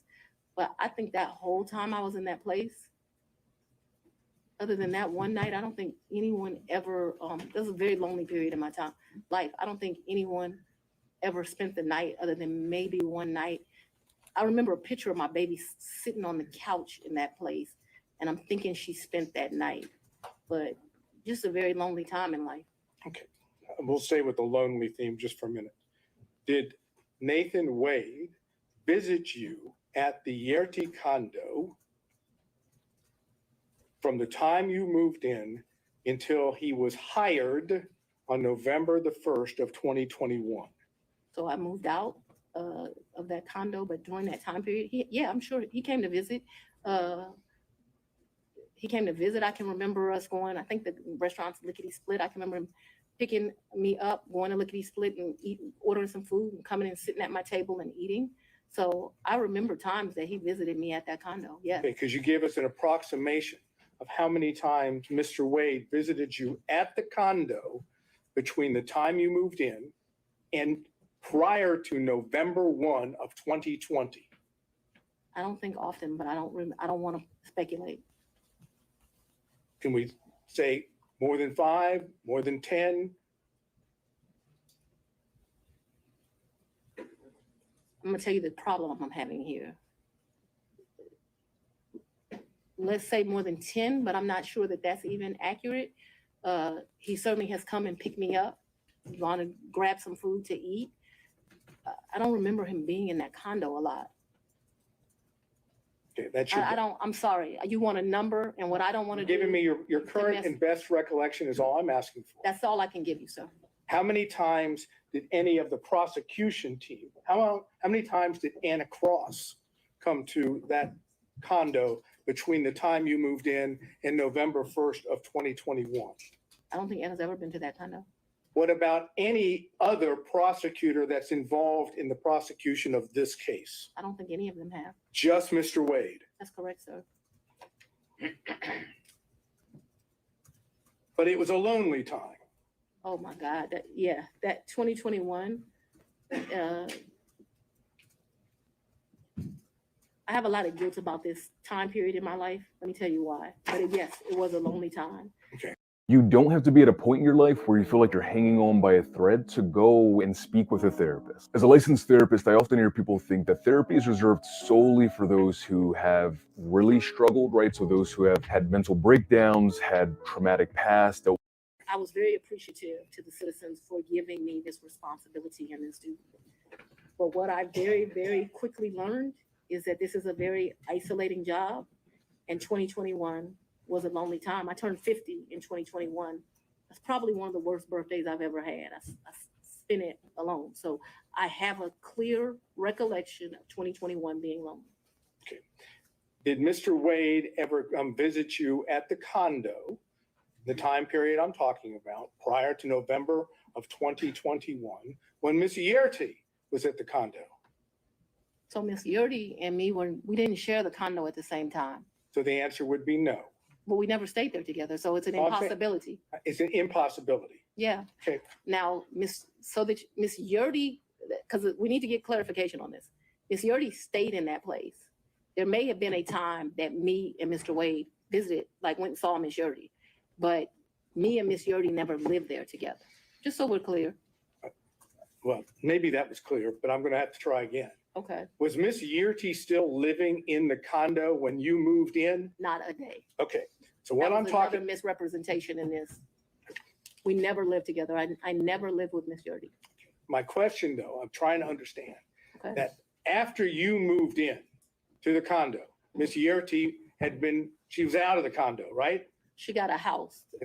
That's all I'm asking. She's not in the condo. We never stay, Miss Yerty and I never stay a day together in the condo. All of her stuff was out of the condo, and all my stuff, some of my stuff, not all of it obviously, was moved into the condo. So we never stayed there together. No, sir. All right. So when I asked you about Mr. Wade visiting the condo, when you were staying there, Yes, Miss Yerty wasn't staying there, correct? that would be correct. Yes. She wouldn't be at the condo, correct? No, she would not have been. It would be you and Mr. Wade alone at the condo, correct? Yes. That is, there weren't any other witnesses to Mr. Wade and you at the condo, correct? Yes. No security, none of your security detail. I'm gonna object. She said it was just her and Mr. Wade. You made your point, Mr. Sadow. Let's move on to the next one. Yes, Your Honor. Who in the prosecution team, prior to, I guess, the motion being filed by Defendant Roman, who in the prosecution team knew of your personal relationship, and now I'm talking romantic, with Mr. Wade? So, sir, I am extremely private. All I ask you is who knew. It's not, the answer is no one knew, that's fine. No. I ask you who knew. Answer, me just tell you answer it this. and then explain, Ms. Willis. I am very private. When I supervised Mr. Body and Mr. McAfee, they didn't know who I was dating, but I can assure you I was dating somebody. So that I kept something private, that's my private life, is not any mystery to anyone. It's like a woman doesn't have the right to keep her private life private. And I'm speaking on this because there have been all these intimations. You still haven't answered the question, Ms. Willis. I'm sorry, what was the question then, Your Honor? Is there anyone else who knew about it? And then you can explain. I don't know. I don't think so. I certainly didn't go out telling my business to the world. Okay, so the best of your recollection, you didn't inform anyone on the prosecution team that the individual that you had chosen to lead the prosecution team had a personal relationship with you. So Is that correct? That's inaccurate. Your question is inaccurate. What? Because you stated that the person I chose, we had a personal relationship. So we had a friendship. We have all these distinguishing factors. Remember, when I chose him in November of 21, first of all, let's get this straight. Mr. Wade was not actually my first choice. That's no insult to him. Your Honor, No, I it is don't- you because of the way you phrased the question. You said, when I chose him, I didn't inform people of a personal relationship. We have defined personal as romantic. It is an inaccurate way to state the question. Then I will as- certainly restate it so it is very accurate. Okay, and please do not yell at me. You hired Mr. Wade for the first time on November 1st of 2021, correct? November of 2021, yes, Okay. sir. Your testimony is, whether one accepts it or not, your testimony is that at the time you hired Mr. Wade, there had never been a romantic relationship with Mr. Wade before you hired him, correct? Yes, my testimony is that we were very good friends, but we're talking about a sex, so let's just don't. No, I'm not talking about, I'm saying romantic relationship doesn't necessarily have to be just sex. Well, It can I be don't- dating, it can be holding hands, it can be any of those things that one might call romantic. I'm asking you whether or not prior to November 1st of 2021, there was a romantic relationship with Mr. Wade. It's very simple. It's either a yes or a no. I don't consider my relationship with him to be romantic before that. I'm not a hand holder, so no. That's fine. Now, let's move beyond November 1st of 2020, Yes. 2021, excuse me. I understand your testimony.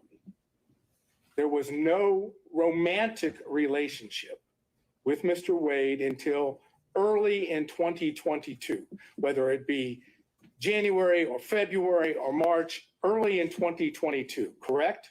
I would say sometime between February and April. Yes, sir. All right. Now I'm asking you about that time period when it became romantic. Yes. Okay? Thank you. Okay. You didn't see the need, if I understand, to tell any of the people on the prosecution team when you had established a romantic relationship with Mr. Wade, that the lead prosecutor, that is the man that was basically giving orders to others, was dating or having a romantic relationship with you, correct? I'm going to object to relevance at this point, Your Honor. Not So now relevance. It just to prove what we're attempting to show that there is an issue on the credibility about the relationship. The failure to have informed anyone on her team that she was having a romantic relationship with the lead prosecutor, I suggest gives rise to that inference. That's the relevance. The inference that that they were concealing this because it was not as it's been characterized to the court, and that in fact it started earlier than what they say. All right, overruled. Mr. Sadon. I just want to make sure that we're clear. From at least 2020, me and Mr. Wade were friends. At least that time period. Okay, I'm not talking Okay, about. so no, I want to be clear because my credibility is being evaluated here, right? We were friends. We hung out prior to November of 2021. In November of 2021, I hired him. I do not consider our relationship to have become romantic until early of 2022. Because I don't know a date and time, I'm saying sometime between February and April of 2022. Are you sick of having issues with your webinars, wasting tons of time on troubleshooting with attendees? If so, And very early April of 2022, because I know that trip that I discussed with you was like the first week of 2022, that the relationship had become romantic. I hope that answered your question, but I can't have it where, we're saying something differently. All right, so you've established the timeline as you put it. The question originally was, at that time, did you tell any other prosecutors on the prosecution? I never tell people at work who I'm dating. All right, Mr. Sadon. Okay. Did you take any trips to DC with Mr. Wade? Never. Did you take, okay, so do you have no, what I would call personal trips or business trips to DC with Mr. Wade? I never went to DC with Mr. Wade, personal, business, otherwise, never. Okay, so. I've never been in the District of Columbia with Mr. Wade or Maryland, Virginia, the DMV as they call it. So as I understand it, just to be clear, any trips that you would have taken to see DC That would not. that was a pretty clear answer. Huh? That was a pretty clear answer. She just said no. Twice. So do you have a variation or something new to bring up? I'll ask it and we'll see. Did you take trips to DC that were non-business during the time period that this case or this matter was under investigation? I'm gonna object as to relevance as it relates to the matter that we're here before Your Honor. Well, again, the question already asked is take personal or business trips. She said. But that was with personal Mr. or Wade. business. That was with Mr. Wade. This I asked her alone whether she took. Okay. What's the relevance? And what would be the relevance of that? Trying to understand whether or not we have an ability to show a personal trip in which Mr. Wade is there at the same time. I understand her answer. Okay, I understand her answer, but we have documents, we have records that. Your Honor, I'm gonna object to the documents, the things. Well, this could be something that's maybe not part of the record yet, but if he has I think there have been other things discussed in this case, and they have evidence that Mr. Wade may have been in DC at the same time. If you want to ask about that exact specific date, Mr. Sadon, you can do that. I would reference to the court that that was not asked of Mr. Wade. Anything about any trips to DC. Sure. And so that's going to limit its merit and impact and on credibility. So Mr. Sadon, ask the question. So Whether, I understand your testimony is you never took a trip to DC with Mr. Wade. that's correct. Personal or business. That's correct. Were you ever in DC at the same time as Mr. Wade? I was not. On personal or business? No, me and Mr. Wade have not been to DC at the same time. However, since Mr. Wade has been on this case, he's been to DC. Since Mr. Wade has been on to this case, I've been to DC. What has not happened is we have not been in the District of Columbia at the same time. Now, the only thing I'm not sure about with what you asked me is if I've been to DC personally, because I got a lot of personal friends in that area, but I know that I have been to DC. I did an interview at Howard University. I went to DC for that. Seems like I've been to DC one other time. Oh, I went to DC for the Global Summit. Actually, yeah, those were two separate trips. My next question is based on her opening the door, and therefore I'll just ask it and Your Honor can decide whether or not it's appropriate. When you went to DC, did you go to the White House? I did not go to the White House. No. Well, apparently I'm going to get the answer anyhow. There you have it. Next question. Okay. You indicated your best recollection was that your relationship with Mr. Wade, the romantic relationship, ended, you left it in August of 2023. That sound right? That's the hard conversation. That's not the. We've covered this. Next question. And you characterized it as a tough conversation, correct? Yes. I'm not going to get into the conversation per We se. should. Well, if he doesn't want to, we won't go there. So Mr. Sadon, next question.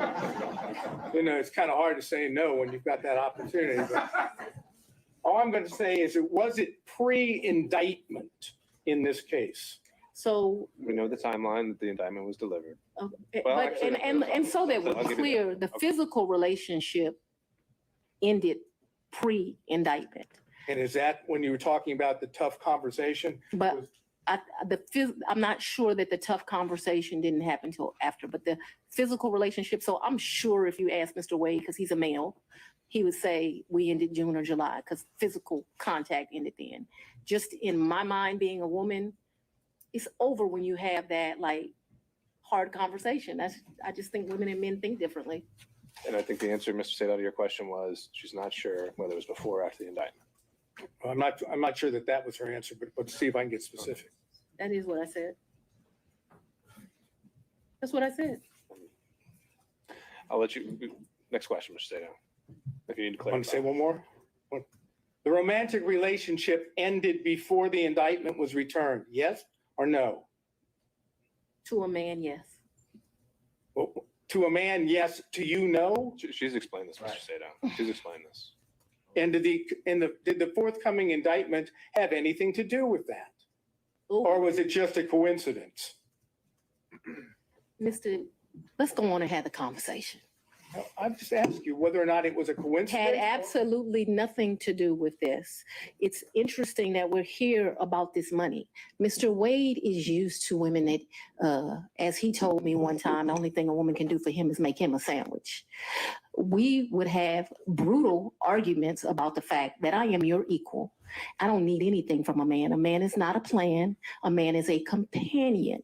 And so there was tension always in our relationship, which is why I would give him his money back. I don't need anybody to foot my bills. The only man who's ever foot my bills completely is my daddy. Is there anything else you would like to add to that? No. Sure. But I'm sure we'll talk about it further. No, we're not going to talk about it further. All right, no back and forth, Mr. Sadow. Next question. My next question is something that that has to do with what I've characterized as the church speech. Let me just tell you what the question is, because I know that's not something. Preserve it for the record. Huh? You can preserve the question for the record, but then we'll move on. That's correct. Thank you. When you gave what I've referred to as the Martin Luther King weekend church speech, you know what I'm referring to. A great honor of mine. That's a historic African-American church. Yes, I do. Okay. Did you have handwritten notes with you? When Doug and Andre came to TurboTax, we navigated a turbulent housing market by buying a motorhome that you were reading from during the speech. And on second thought, Mr. Sadow, because you might have a number of questions about this, why don't we just bullet point what you would want to cover on this to preserve for the record, and then we'll move on to the next topic. Okay. Since I had laid out before that the forensic misconduct isn't a subject So of the do I evidentiary not hearing. get an answer for that? That's right. Okay. Did you read your speech? Well, no, Mr. Sadow, for everything related to any forensic. Oh, you just want me to misconduct stay out of it now? We're just not, we can do it in a bullet form if you just want to cover what you would have asked, but it's not in a question and answer format. Okay, so I should do that at this point or do it when you're ready? We can do it right now, so it's fresh on your I'm going to ask her about, did she prepare the speech? Did she have notes on the speech? Did she read the speech? When did she do this? When did she write the speech? Who was she referring to when she was talking about others? Who was she referring to when she said they? Who she was referring to when she spoke in terms of their, that is. I would love to answer those questions. Well, Ms. Willis, you could certainly do that in some other format, but for today, that's what we decided we're not going to cover. Who was she talking about that was playing the race card, and why she didn't tell the people at the church that she had had a personal / romantic relationship with the, all due respect, the way it was characterized, the black man that she was referring to, and was the black man she referring to, was that Mr. Wade? Okay. That's that area of inquiry. Noted for the record, Mr. Sadow. Next topic. Okay.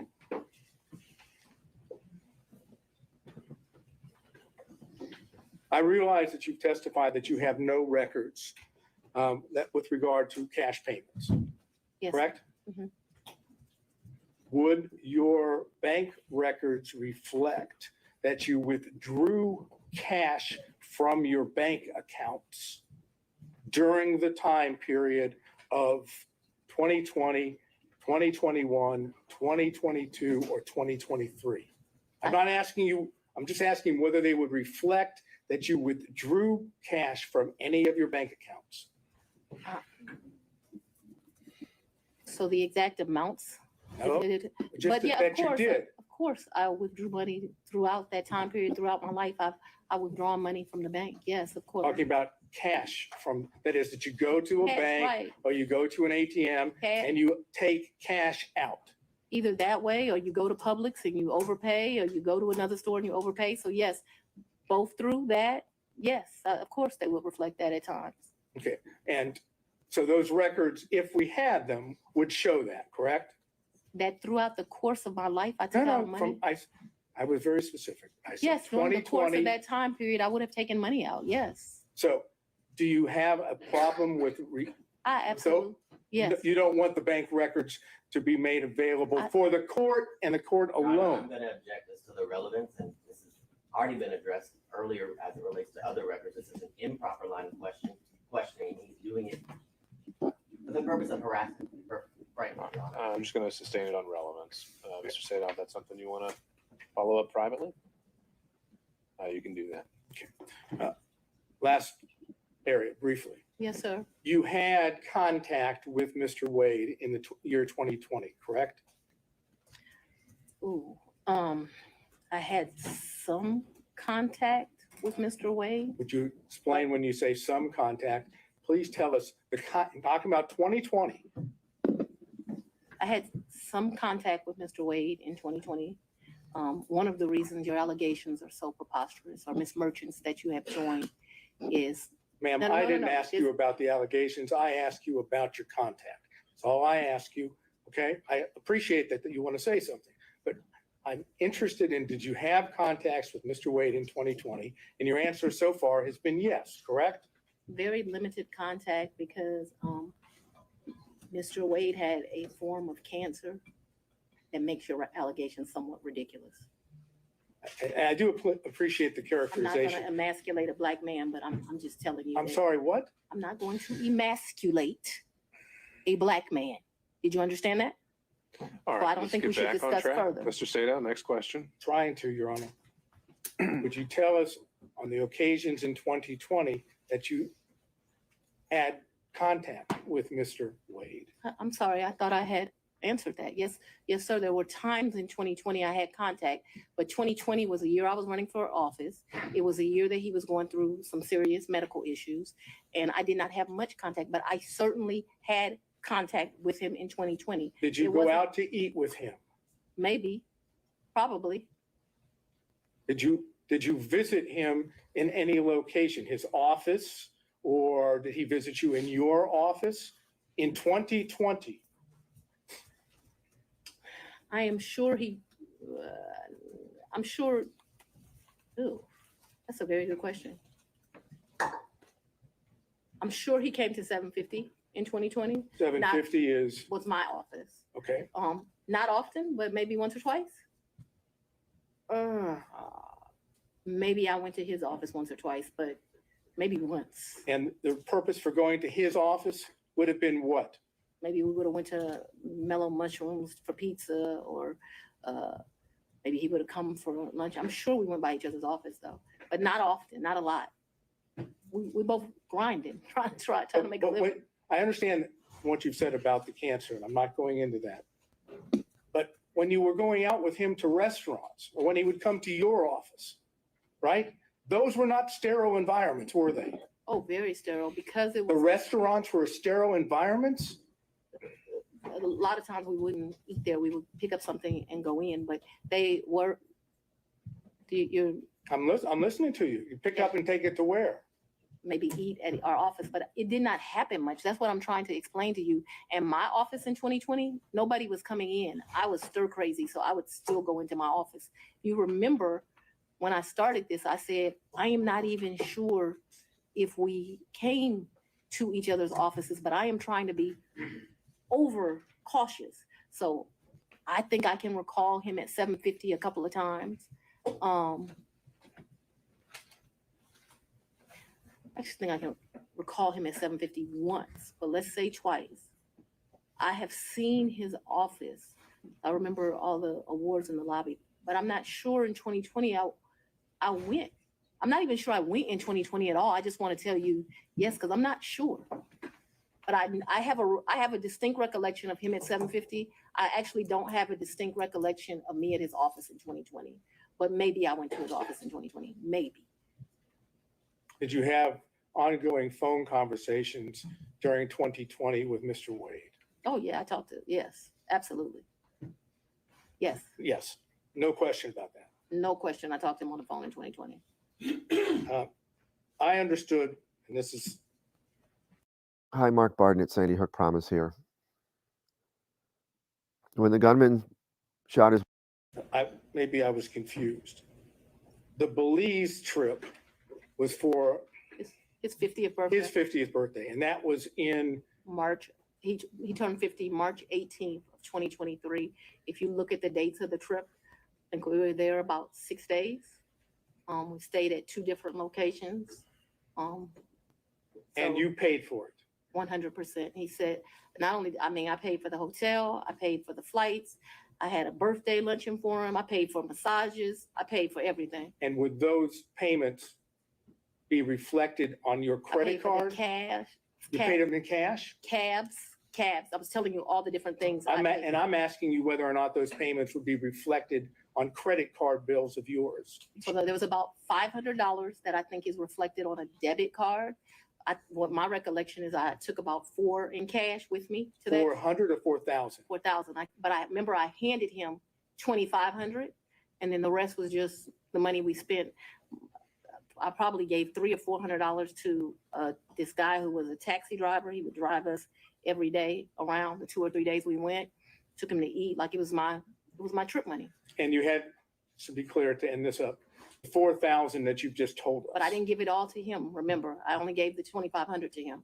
I didn't ask you that. I was going to ask you that 4,000 is part of my words, cash hoard that you had collected over time. Cash what? Hoard, H-O-R-D-E. Oh, I thought you said something different, sir. No, I'm afraid I wouldn't say that under any circumstances to you or in All court. right, back on track. So hoard, cash hoard debt. I would not classify it in that way, but I have money at my house. Yes, sir.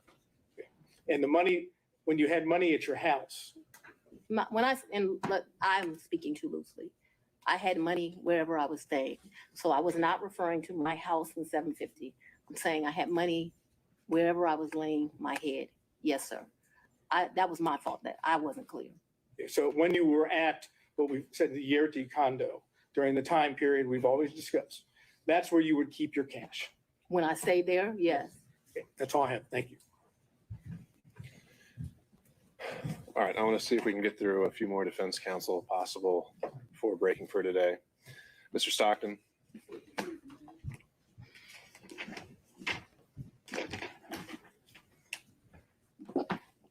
Madam District Attorney, I'm Alan Stocks, and I don't think we've had the pleasure of meeting. It's a pleasure to meet you, sir.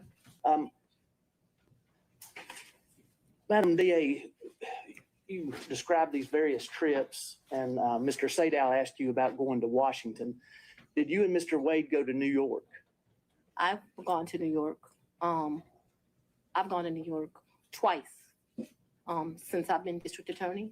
I'm trying to think if it's 2 or 3 times. I went to do a domestic violence thing there for sure. And I was honored and I went to the Apollo there. Those are the only 2 trips that come to mind. I went. He was not with me. You also said that he was a world traveler and had been on many of the continents. I've been to 6. Have you been on any of those continents with him? Besides this one? Where's Belize? What continent is it? I'm not being funny. I don't know. Let's say with the I've been exception to of Belize with him. I've been to the Bahamas with him. I've been with Aruba with him. Don't embarrass me. I'm not sure what continents those are on. Whatever continents those are, that's where I've been. I'm sure if I gave it some thought, I would tell you. But whatever continents those are, that I've been to those locations, sir. but not Australia or any other continents. I don't even want to go to Australia. I do know he took a trip in December to Australia. I have no idea, I don't know anything about that trip. When Mr. Wade began working with your office, Yes, he had 2 other gentlemen that worked in his firm with him. Is that correct? yes, Terrence Bradley worked for him and Chris Campbell worked not for him, they worked with each other. Did you understand what their partnership arrangement was? No, Did he ever make you aware of how fees were divided or anything? no, Now, since you have been district attorney, the 2 gentlemen that worked with Mr. Wade and his firm, they also had contracts with your office. Is that correct? I probably had I don't know if we've covered this in Ms. Willis, but I still don't know what the relevance would be of her testifying to this. but I've had about 10 people. I'm sorry, do you want me to answer Let's or figure no? this out. Judge, respectfully, I think based on Mr. Wade's testimony, he had an interest in those contracts. Sure. And then, but how's that been imputed to Ms. Willis?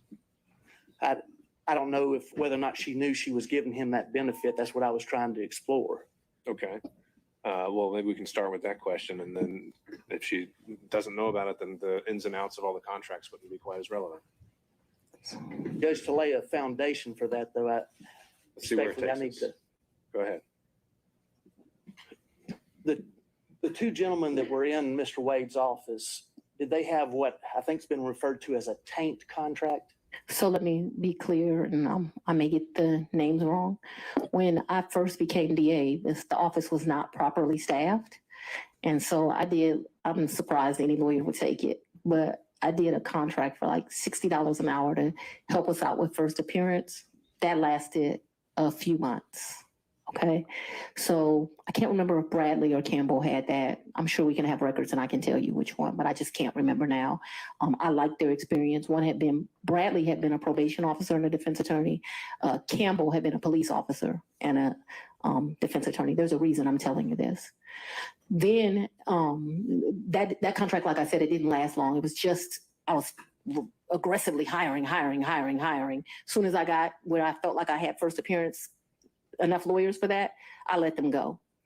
Then we had what's called a filter contract, but it was not filter for this particular case.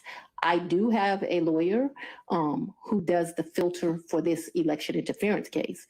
When we're talking about filter, the contract they had that neither one of them has any longer, I now have another lawyer that does that for me. It was only for police brutality cases. It's for what I call so when I first got to be the DA, I had, the whole unit was called anti-corruption. It dealt with both elections and police brutality cases. I actually took a trip to Houston and visited the district attorney in Houston. They divided their work up, and I thought the way she was doing it was better than me. And so I made a civil rights unit. And so they did what we would classify as civil rights cases. Those are specifically the police brutality cases. When I first took over, I was told Paul had not filtered 5 cases. That was a joke. It ended up being the 101 cases. They weren't filtered, which is why I hired 2 of them. Eventually, we got it down enough that it was 1 of them. And then now I still have 1 lawyer that does it, but now I've been able to cut those cases down to like 30. Can you tell me and help me understand what the purpose of the filter is? Yes, sir. So what a filter is police officers make statements in the line of duty, and you are not allowed as the prosecutor to know what those statements are if they're done in the furtherance of their employment. Hey, you have an hour this week, right? Yeah. Great. I can teach you how to play 100 songs on piano in an hour. No way. All you need to learn is 4 chords. These. 1, 2, 3, and 4. And in fact, if you know what those statements are, you're basically disqualified from the case. You can't have it anymore. So what our policy is, I think I pay them like a $50 flat fee. They pick the case up directly from the GBI because that's where those cases go to. And then what they are to do is to go through the entire file. So the body cam, which is important because sometimes they'll make a statement to their supervisor on body cam, in the police reports where they write things. If it would be easy if it was just some statement of the police officer, but what you find out is these statements are embedded in it. And so what your filter lawyer does is they go through it, they either redact it out electronically or they cross it out. And then once it is crossed out, then they provide it to my team, and then we're able to look at it. That was not being done appropriately when I became district attorney.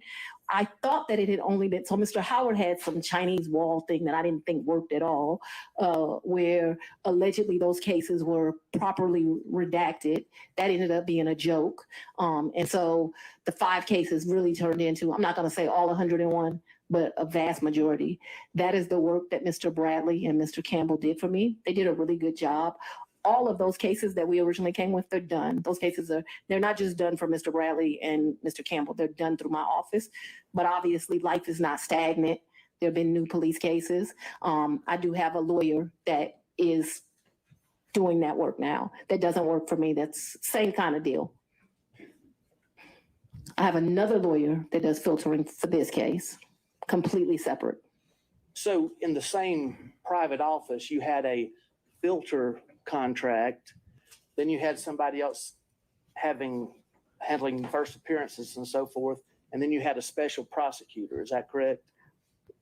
I'm just not. Ultimately, the answer to your question is yes, but I'm not sure that they did it at the same time. The first appearance contract was either $60 or $90. I don't know really how I convinced them to be able to take that, but I think because it was for such a short amount of time. And then I think I pay my filter lawyers, which I still don't know how I get away with, about $150 an hour. And I want you to understand, the AG pays special prosecutors $1,000 an hour. So I'm a tough negotiator. Paul was paying people up to $375 an hour. I won't pay anyone more than $250 is my max. I have a lot of lawyers for what I have that work at $250, and I cap them every month. You can't go past a certain amount of hours. Would you agree that if Mr. Wade and the two other gentlemen that were in his firm were splitting fees in equal thirds, would you agree that he would benefit from the taint contract and also from the other first appearance contract? I would agree he would make money. Yeah, so to make money is a benefit. Just a thought, guy. Mr. Durham, if you're still with us on Zoom. No question, Your Honor. Mr. McDougald. I do have a couple, Your Honor, but it's a little awkward from back here. Do you want to? Yeah, why don't you go ahead and make your way up?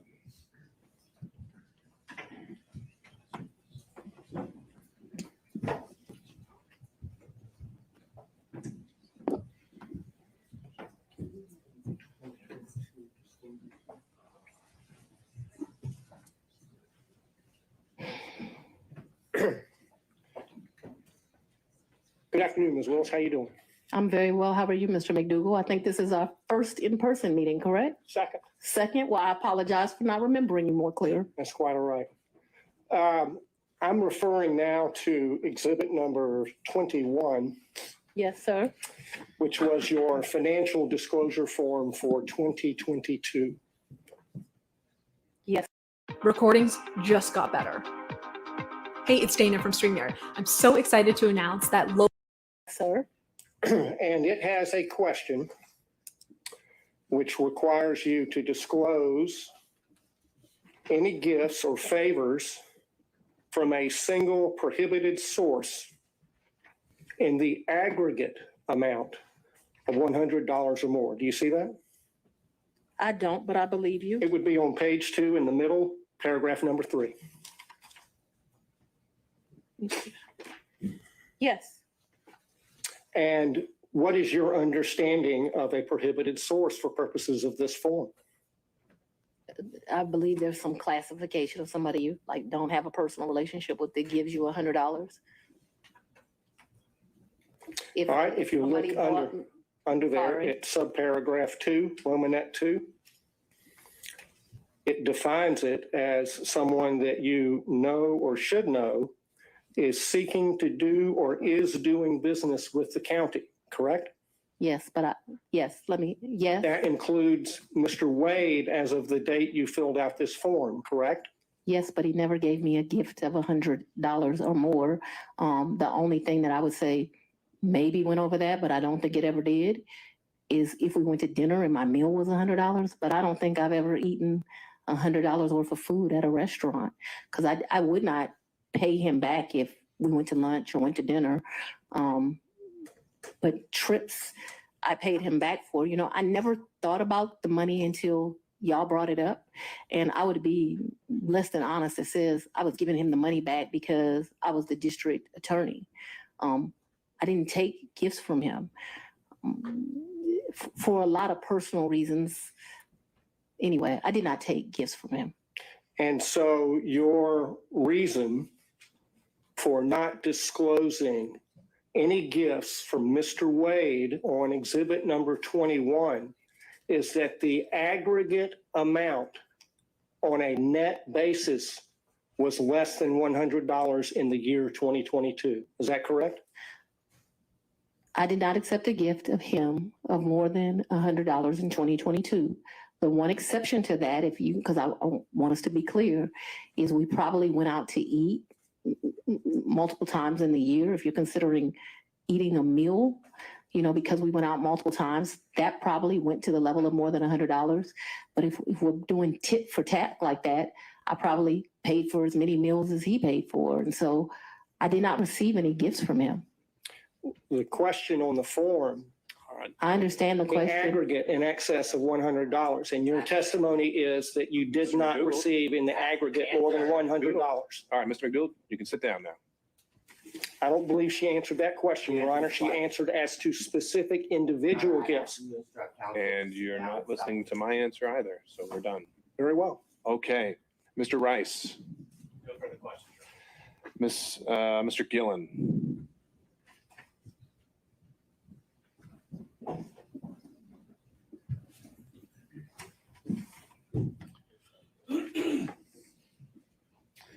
Good afternoon. Good afternoon, sir. A few questions here. I want to, you saw the book here, Find Me the Votes. That was shown to you, correct? Yes, sir. Your Honor, I would like to just tender this as an exhibit, number 22. Is that your copy? It is. All right, what exhibit is that going to be? 22. All right. I'm making the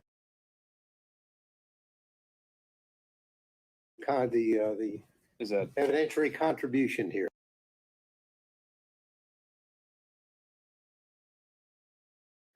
To this.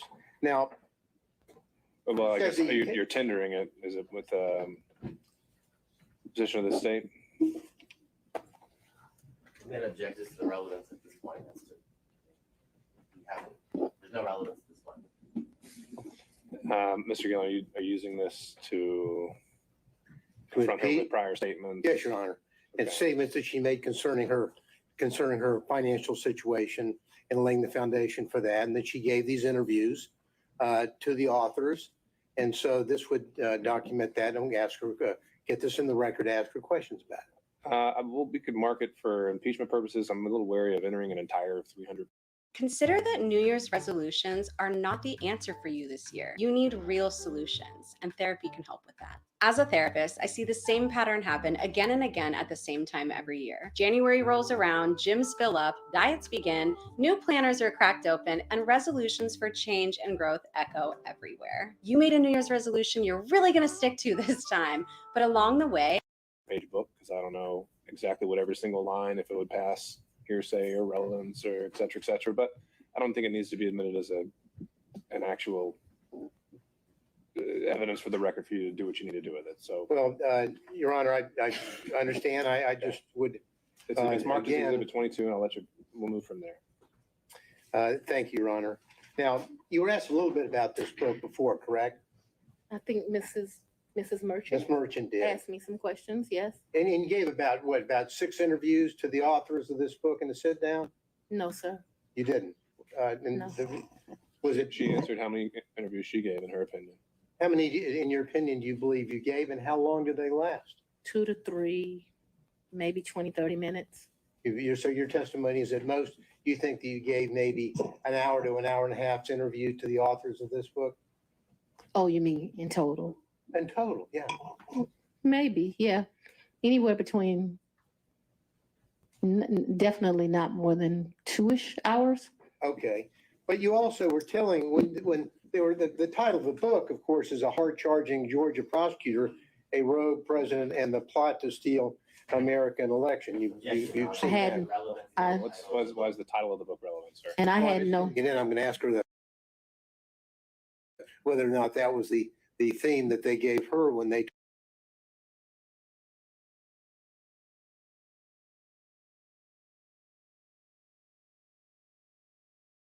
talked with her.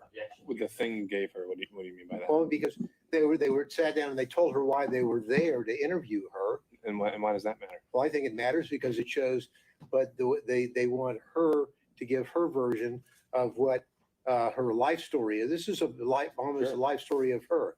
So that's why it's relevant. But if the court thinks it's not, then No, it could be relevant to your issue of the forensic misconduct that has been alleged and maybe some of the motives at play when it comes to forensic misconduct. But I'm not seeing, again, what we're here for today was the relationship and or any financial elements of it. correct. Well, I think it clearly relevant to the forensic misconduct, also relevant to the personal interest in terms of the finances. Let me. I didn't make 10 cents off that book. Pardon me? I didn't make 10 cents off that book. I Didn't didn't, ask whether you made any money. okay, I just, Didn't ask whether you made any money. Do you have any other statements that she hadn't already been confronted with by Ms. Merchant? Well, other than, I want to focus on, when you were telling them about your financial straits and you're living kind of month to month, that is what your financial status was back in 2018 after your election. Mr. Gillen, we covered that at length. And you're at the end of the line. I'm sorry about that, but we've got to find new ground. Well, and let me move on to my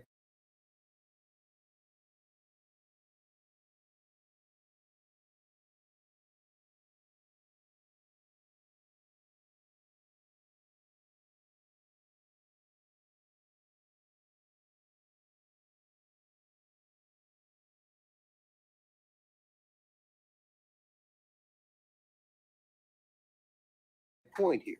So the point is that what you're telling us is that you were in financial straits, but really that your testimony today is you had a cash hoard of maybe up to $10,000 in cash where you laid your head at night so that you would dip out and there would be no record of it, correct?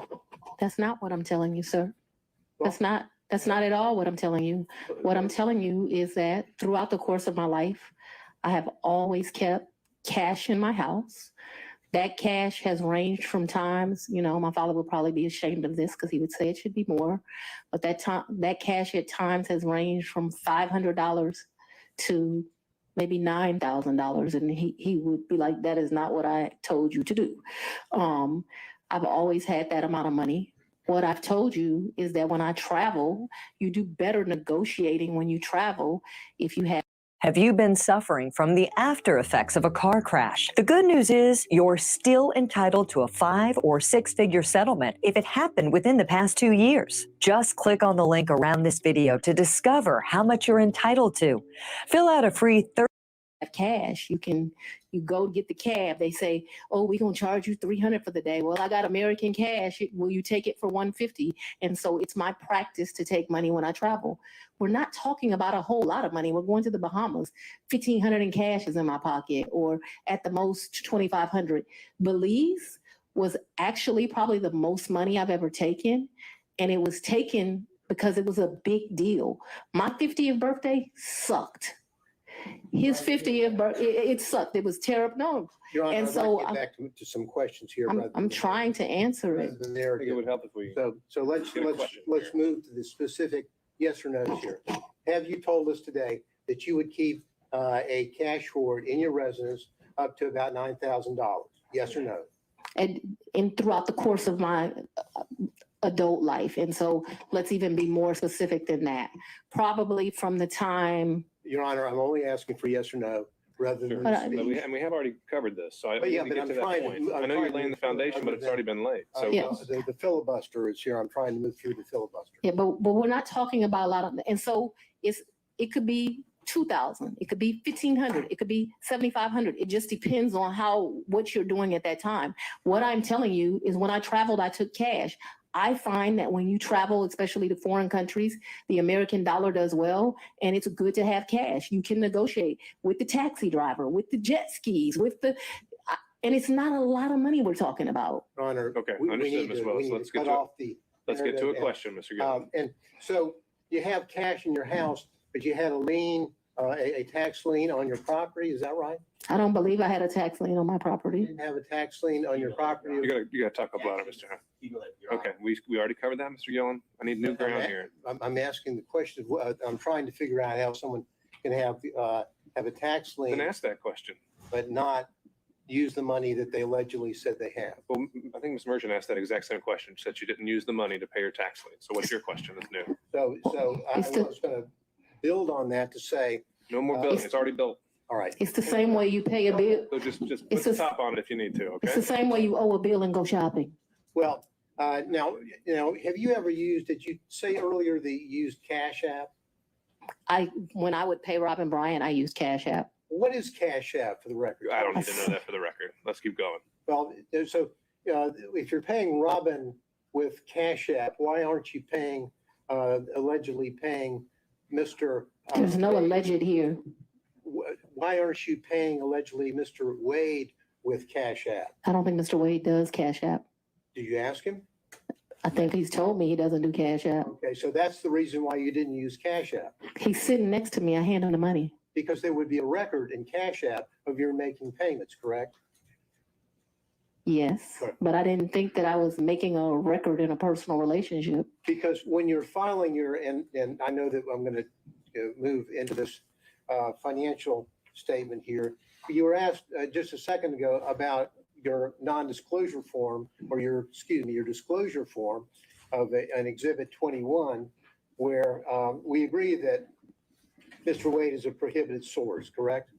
What I agree to is, I don't believe he's giving me gifts. You would like to classify these trips as gifts, but I've always paid my fair share on these trips, so I did not look at them as gifts. I don't think that what this is disclosing, and they can tell me if they mean something different, I don't think it means that if you go to dinner with somebody over the course of a year and it gets to 100, you're supposed to report it. If my understanding of that is wrong, I've probably been to lunches with a couple of people that over the course of a year, I paid. Let me, prohibited source means. We already went over this, Mr. Gillum. Mr. McDougall. Well, Your Honor, I have to lay the foundation here before I can follow up with my next question. I don't know why you have to. Well, It's already, the okay, questions have been made. Then your 2022 disclosure form did not list any of the thousands and thousands of dollars that Mr. Wade paid for on trips that you were on. Isn't that correct? That's because Mr. Wade was paid that money back, or he was paid due to the fact that I bought the plane ticket or I paid for the hotel. There were never money that he gave me. That wasn't the nature of our relationship. You know, there's so many men, and Mr. Wade is one of them, where the nature of the relationship is they're just paying a woman. The nature of our relationship is companionship and friendship. Despite the way people would like to paint certain women, it's just not true. Final question.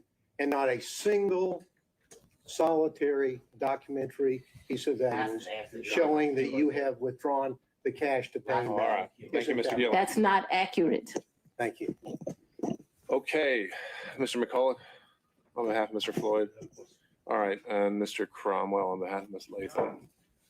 Great thing about coming last is most of your questions. I had one question, Ms. Willis. Can you hear me? Yes, sir. In the time period between February of 2021 and January of 2022, while you were staying at the Yurdi condo, did your father ever come and visit you during that time period at the Yurdi condo? He did not. That's all I have. Thank you, Your Honor. All right, Ms. Cross, I would imagine you have a number of topics to cover with Ms. Willis that'll take more than 10 to 15 minutes. I do. Okay, then I think we've reached a stopping point for today. And so, Ms. Willis, I'd ask you if you can step down now. And I'd also remind you that you're not to discuss your testimony or that of any other witness until tomorrow morning. We'll be back here, and we'll begin again at 9 a.m. 9 a.m. We'll do 9 a.m. this time tomorrow. Before we recess for today, I want to check in on logistics, and I'll ask Ms. Merchant. Once the testimony of Ms. Willis is concluded, how many other witnesses do you anticipate calling?